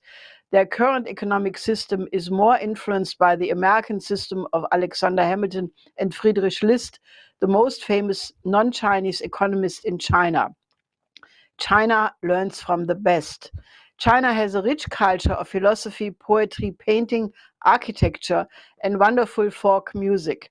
President Xi Jinping emphasizes the importance of aesthetical education above all for the youth as a precondition for the development of a beautiful soul, an idea promoted first by the first education minister of the First Republic in China, Tsai Yuanpei, which furthermore originates from Friedrich Schiller and Wilhelm von Humboldt. The success from China emphasis on science and technological progress and innovation demonstrates that China is doing well with what the West is seemingly forgotten. And we would do better to respond to the offer of cooperation than seeking confrontation. We should take up the view of the great philosopher and founder of modern mathematics, Gottfried Wilhelm Leibniz, and in the dialogue of cultures find a way to solve the crisis challenging all of humanity. Now, that call has already been signed by about 30 to 40 influential, important experts from all over the world. And I would appeal to you, the participants and viewers of this conference, that you help me to spread that, because I think if people from every single country would express that, I think we could counter the anti-China propaganda. So I'm sorry that I'm using my position here to launch this initiative, but I think it's really important. And while I don't want to distract from the absolute necessity to address the plight of the people in Yemen and Syria and solve the problem of the whole region, I think if we counter this anti-China campaign internationally, we have made a major step forward in also solving the problem of Southwest Asia. So I would ask all of you, sign it, spread it, help to make it really a powerful avalanche of statements. Great, thank you very much. And I think this also will be available on schillerinstitute.com. And for people who want to join the Schiller Institute and contribute, you can find it there. So let me just tell you these last couple of questions, and then people can make their concluding remarks. One is, and Senator Black may want to address this, do you view NATO, as is sometimes alleged, as an armored organization arm of the EU, or is the EU a means to an end, i.e. rather an economic NATO, as was stated by Hillary Clinton, they say, et al.? Secondly, on the hybrid eternal warfare of the self-declared empire for decades against Iran and North Korea, 2001 against terrorism, then against Russia, then against China. In the meantime, even against what they call the fellow passengers of the empire too. This conflict is often inconsiderately named, quote, an existential power struggle for the U.S., unquote. The person asks, isn't it rather recognizable that this permanent warfare is fought exclusively in the interest of the financially powerful, the big central banks, and some bureaucrats, while flagrantly using the power of, as well as the disunity of the U.S. citizenry? And that also is related to the final question I wanted to include with this group. Someone writes, is the United States being induced to destroy itself? That the current policies of the United States seem to be diametrically opposed to the policies of 75 years ago. That is when we were under Franklin Roosevelt and allied with China and Russia, defeating fascism and Europe. And who would benefit from the United States changing its identity in this way? So people may either respond to these questions or say whatever you think you want us to know in conclusion. Hussein, I'm going to go to Senator Black because I know he has to leave, and then to you. Okay. Well, thank you very much. Let me just touch on NATO for a minute. It's ironic that NATO, which was originally and genuinely established as a defensive alliance against the Soviet Union and the Warsaw Pact, has evolved to where it is now one of the greatest threats to world peace. The NATO has moved, despite a solemn promise to the Soviet Union that we would not move 1 inch to the east. We have moved 1,000 miles to the virtual border of Russia, and we're now flying missions of nuclear capable bombers where they charge up towards the border, and only at the last instant do they peel off, forcing the Russians to alert all of their forces and prepare to a defensive maneuver. It's extremely reckless. It is extremely dangerous. And we have people in NATO who are willing to risk a nuclear war. And it's become quite dangerous. Now, who benefits from all of this? Yeah, there's no doubt that there are global bankers. I always think of the boys from Davos, the globalists, the international oligarchs who who really have no national allegiance to any people. Their goal is an allegiance to the one world order, and it is true that they benefit tremendously from disunity. And I think that some of the things happening in the United States today, we have a division of troops defending the Capitol against the American people, and meanwhile, no troops defending the southern border, which has virtually collapsed.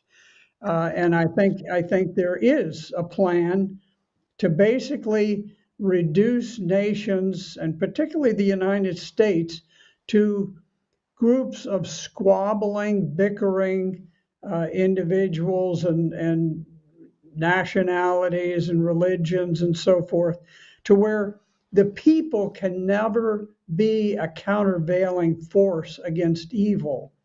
And I think that is not accidental.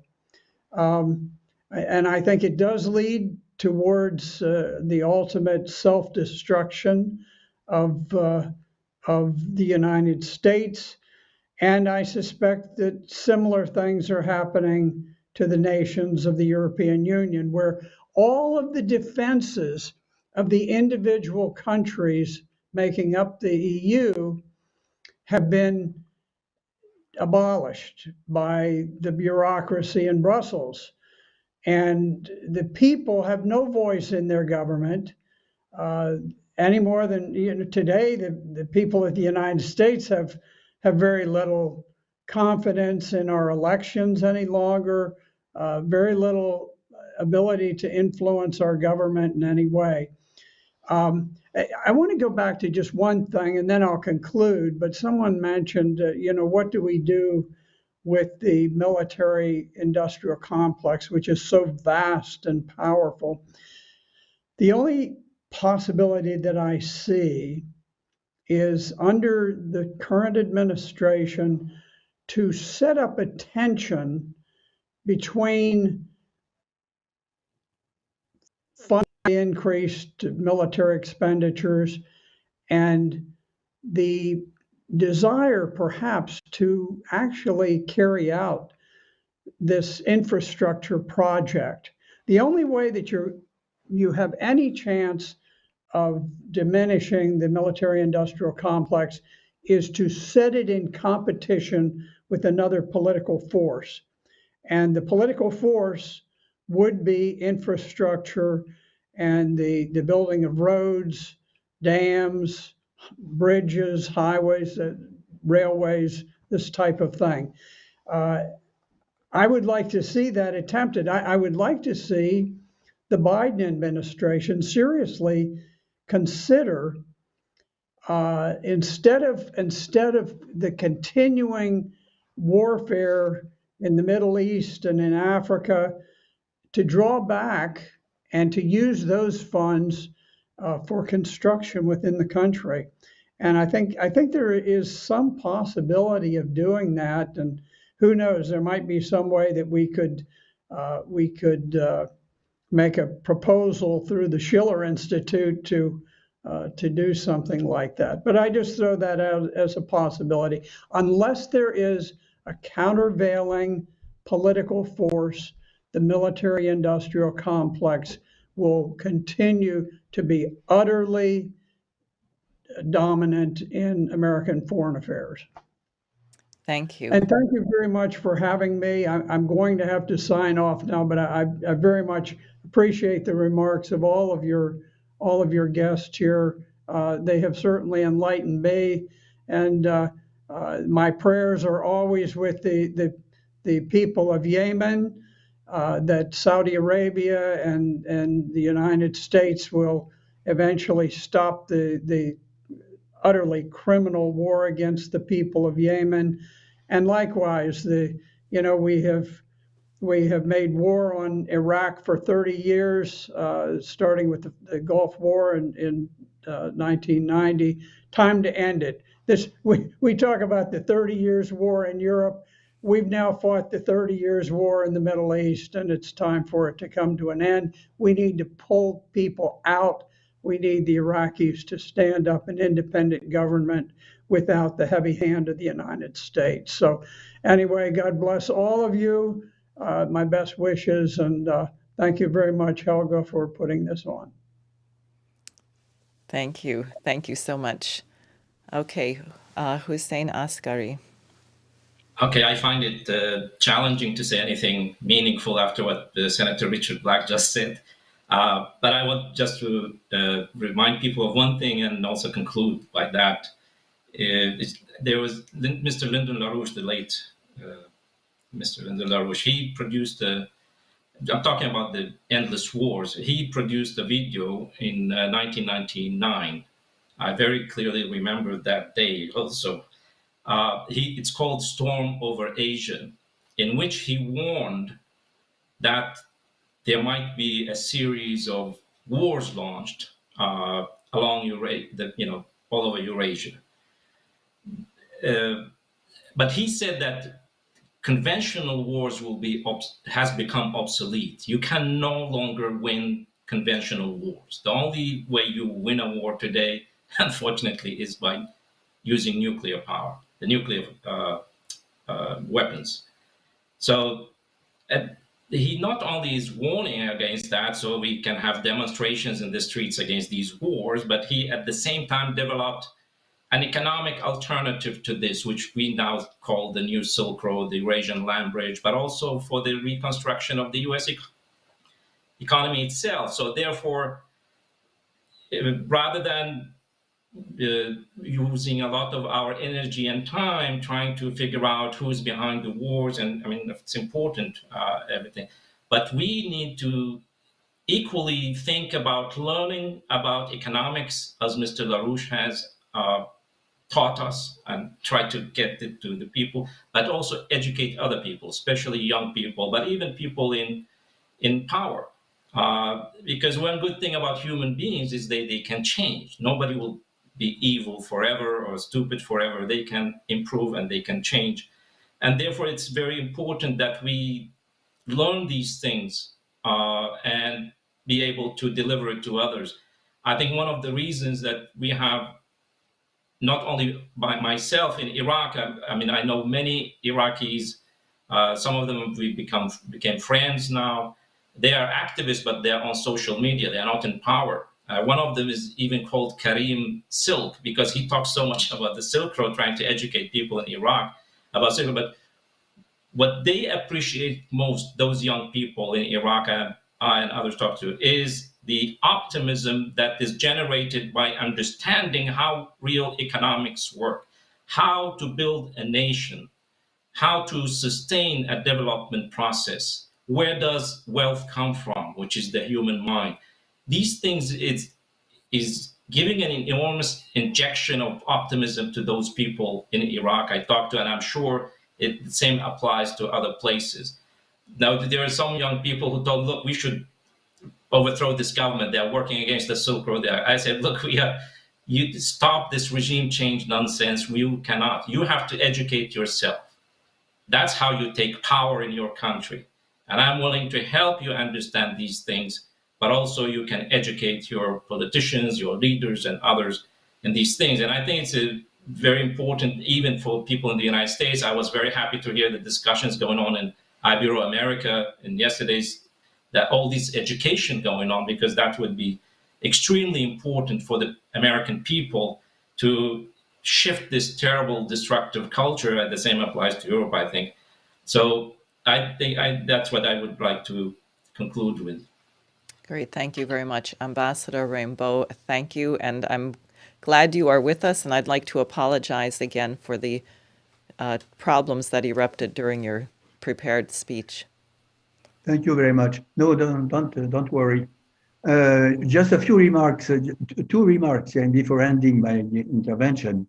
I think that I do agree about what was said about the necessity and the basic necessity to recreate, to reorganize a better world, much better world order.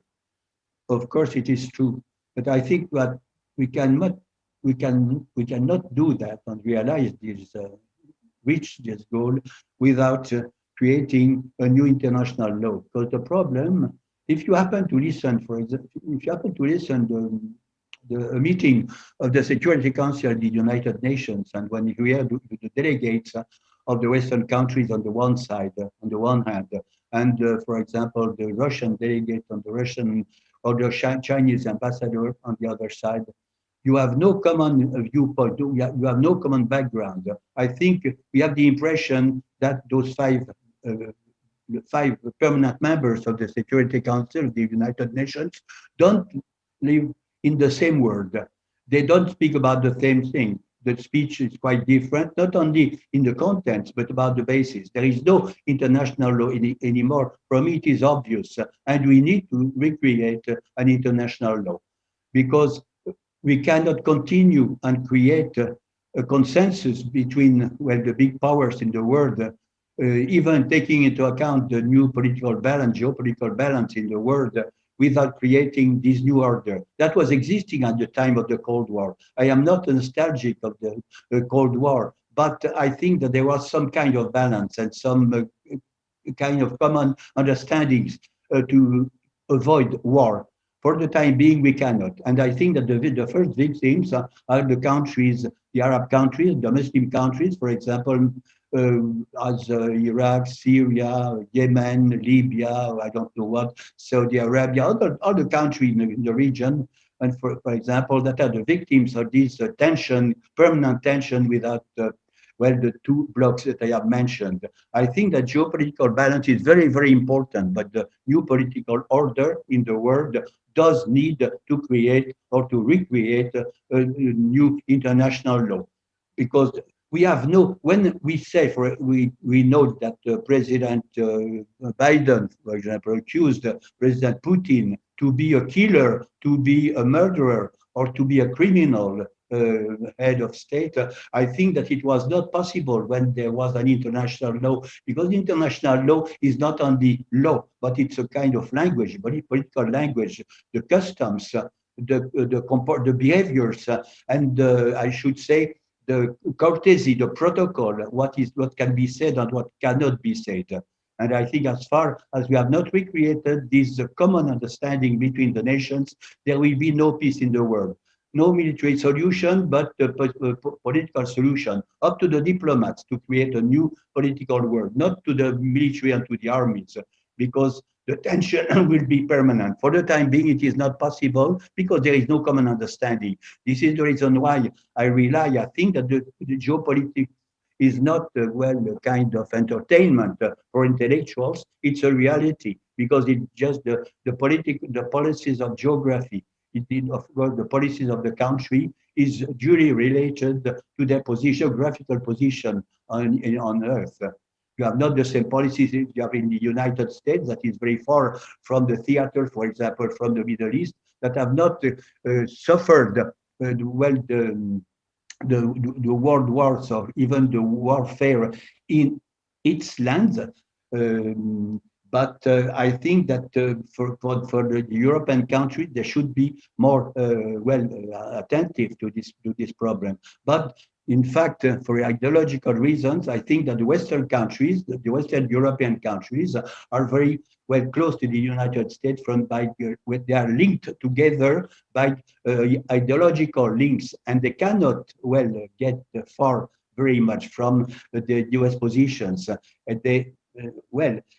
I think that in this situation, there will be no political solution, for example, for Syria. The Syrian people here, for example, for the Iraqi, I was noticing in the last period that for Iraq, a period of 30 years was needed in order to recognize what happened in Iraq, the number of victims, the tragedy for the state that was destroyed, for the people of Iraq, for the children of Iraq. We needed 30 years to understand and to recognize openly what happened, that it was a criminal operation and a kind of plan, to destroy Iraq. Will we need 30 years to recognize what is happening for the time being in Syria, destroying the country and the state, destroying the people of Syria. Well, this crime, this aggression, this criminal aggression, international aggression, the crime par excellence, well, will we need 30 years to recognize when there is no Syria anymore? I think this is the problem. And I say that about Syria and Iraq, but I should say that about Yemen, about all the Arab and Muslim countries in the region, and maybe other states, all the drama, the tragedies in the world. So we need a new international order, but a new international law. International law is not just a decoration, it's a necessity for a new, much better new world. Great. I apologize for being too long in my speech. Okay, thank you. Thank you very much. So we'll go to Mr. Rame. Thank you, Jana, for this opportunity again. First of all, just want to thank Ms. Helga for not only organizing this important event, and my friend Hassan who invited me here, but also to Ms. Helga. She mentioned about the Kashmir.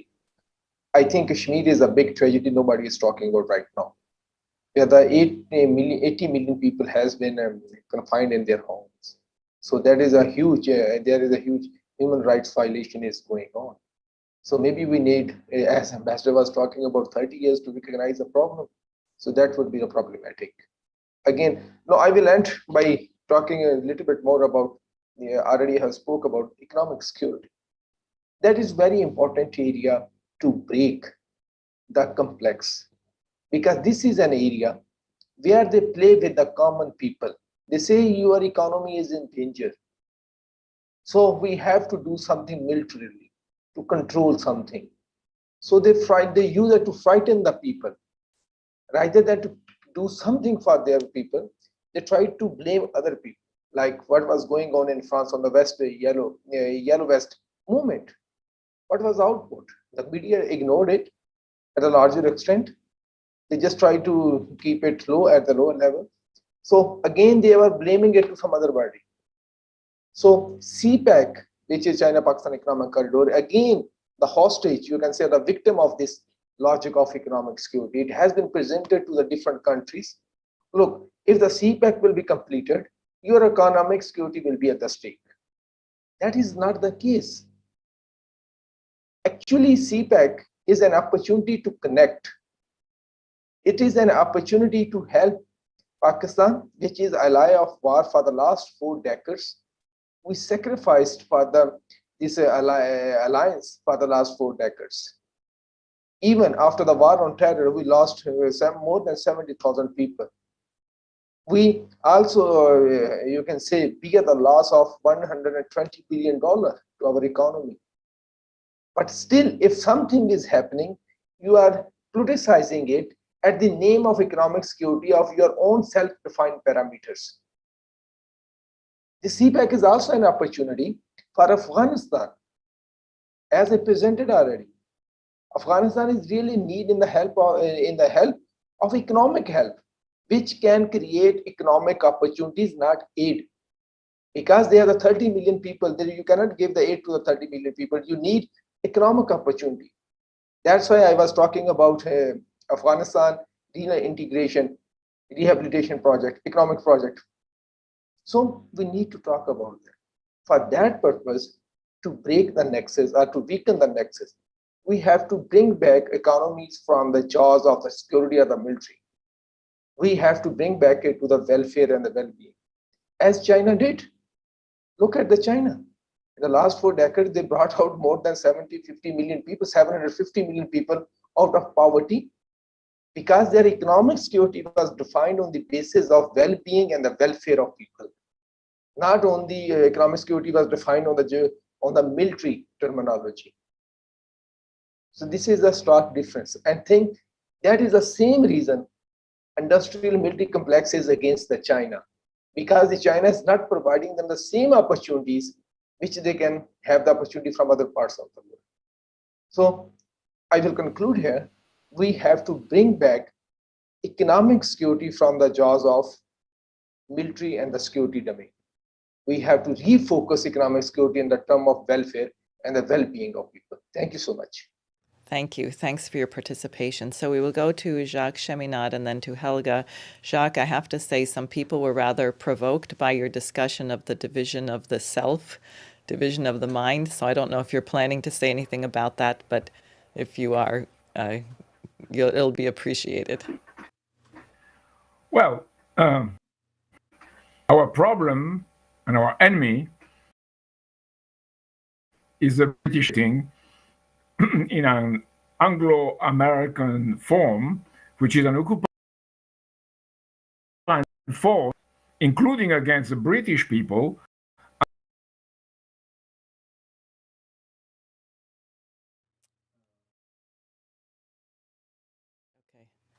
Uh-oh, we're having... Okay, go ahead, Jacques. Try again, and we may have to... Okay, can you hear me now? Yes. Okay. And our enemy is, of course, the financial British Empire, which has mutated into an Anglo-American form. And this is an occupying force against all, and also against the British people, and mainly the American people. So we have to free ourselves, and that would, in our action, would solve the problem of the division of our mind. We have to be clear of what we are doing, not with anger or resentment, but with the joy of bringing something to our populations. The second point is that the European Union has become the one branch of this empire, and it acts as such with the Global Green Deal, the New Green Deal, which is against the very conception of populations. It's criminal in its intent. Then NATO is a military branch of this system, of this imperial system. And remember that NATO was a cradle for the Club of Rome. There are limits to growth. What Lyndon LaRouche opposed, there are no limits to growth. And he said how to proceed to make it work. So at this point, this being said, it has to be understood that China is a key part of the solution.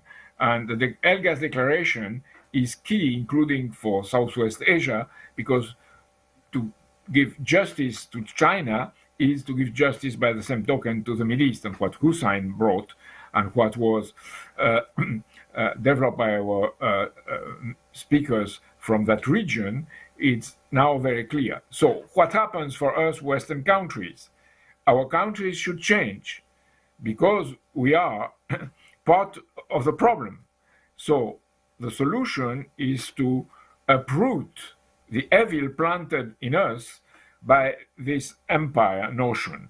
And remember, the punishment was for us, was the punishment of the empires, was in World War I, what was a British Empire mainly, as Helga said, but remember, France was also an empire, Germany was empire, there was the Ottoman Empire, and all these empires created the condition of war. So this should be remembered, and then if you are a Republican, your mind is no more divided because you're a citizen committed to the universal good, to the common good. And this is inscribed in the American Constitution, and this is a way to, as was stressed by Alejandro Yaya or Daniel Marmolejo, and in particular Carolina Dominguez, it's to create a youth movement where this freedom, this liberation of the, I must say, this heavy weight of the empire, we are freed, and then our mind is straight. And that's a challenge. And the challenge, I mean, I am optimistic that we are going to advance very fast because the moment of history is tragic, and in these moments, there is a chance to change things. And together we can change it. And I am already seeing the resonance of what we are doing in our diverse countries, and we should keep going. And I think there is a sense of poetic hope for the future because we are ready to explore the unknown, which is a commitment to do better than those who inspired us from the past and to bring to Lyndon LaRouche the gift that he deserves.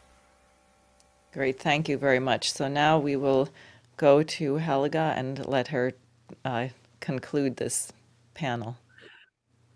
I want to address the question if the United States and the European Union are self-destructive. And I think they are much more so than people really realize, because right now they want to commit 30 to 50 trillion dollars into green investment. Now that is the biggest self-destructive policy because, you cannot go to low energy density in highly advanced industrial countries without destroying them. Now this will come at a huge social cost because, one of the economists of Deutsche Bank recently wrote that the whole debate about the Green Deal has been completely dishonest because the EU, for example, did not tell the people that this will go along with a gigantic, dramatic reduction in the living standard and, will destroy many, many jobs. And I think there is now a first important reaction, which was mentioned yesterday, that 12 attorney generals from 12 American states are suing against executive orders of Biden trying to implement that. Now, I think one should really consider the fact that in the interim national security review, where on the one side, the geopolitical confrontation with Russia and China is dominant, the other major issue is that climate change is the national security priority number one of the military-industrial complex. I think this deserves to be much more reflected upon, because I think this is the crux. What has the climate change question to do with the fight against Russia and China? I cannot now elaborate this in all consequences. I just want to put it as food for thought for people to really reflect that point, because I think what Senator Black said is true. We have been trying to do that for many years, but if we could mobilize that the same investment of 30 to 50 trillion dollars would go into infrastructure in the United States to reconstruct Southwest Asia, we would solve the problem. You could have a peace solution. You could have a solution which would be in the interest of everybody. And it is clearly the alternative to the building up this war machine and going to war. But to do that would really require a gigantic mobilization of the populations of many countries working together. And this is one of the things we want to accomplish with this conference. Great, thank you very much. So I just have I'd like to thank all of the speakers, those who are with us still and those who had to leave. A few announcements. One, there are two releases from Helga Zepp-LaRouche. One entitled Why LaRouche PAC No Longer Represents the Policies of Lyndon LaRouche on the Schiller Institute website. The other is the letter which she just read and promoted in her earlier comments, the declaration from experts on China on the urgent necessity of U.S.-China cooperation. And Helga, what you just said really leads us into the next panel, which will begin at 2 p.m. Eastern Daylight Time, 11 a.m. on the West Coast, and 7 p.m. Central European Time. The challenge of famine and pandemics, coincidence of opposites, or mass extinction. So we hope to see all of you back in about 31 minutes for the next panel. Thank you very much.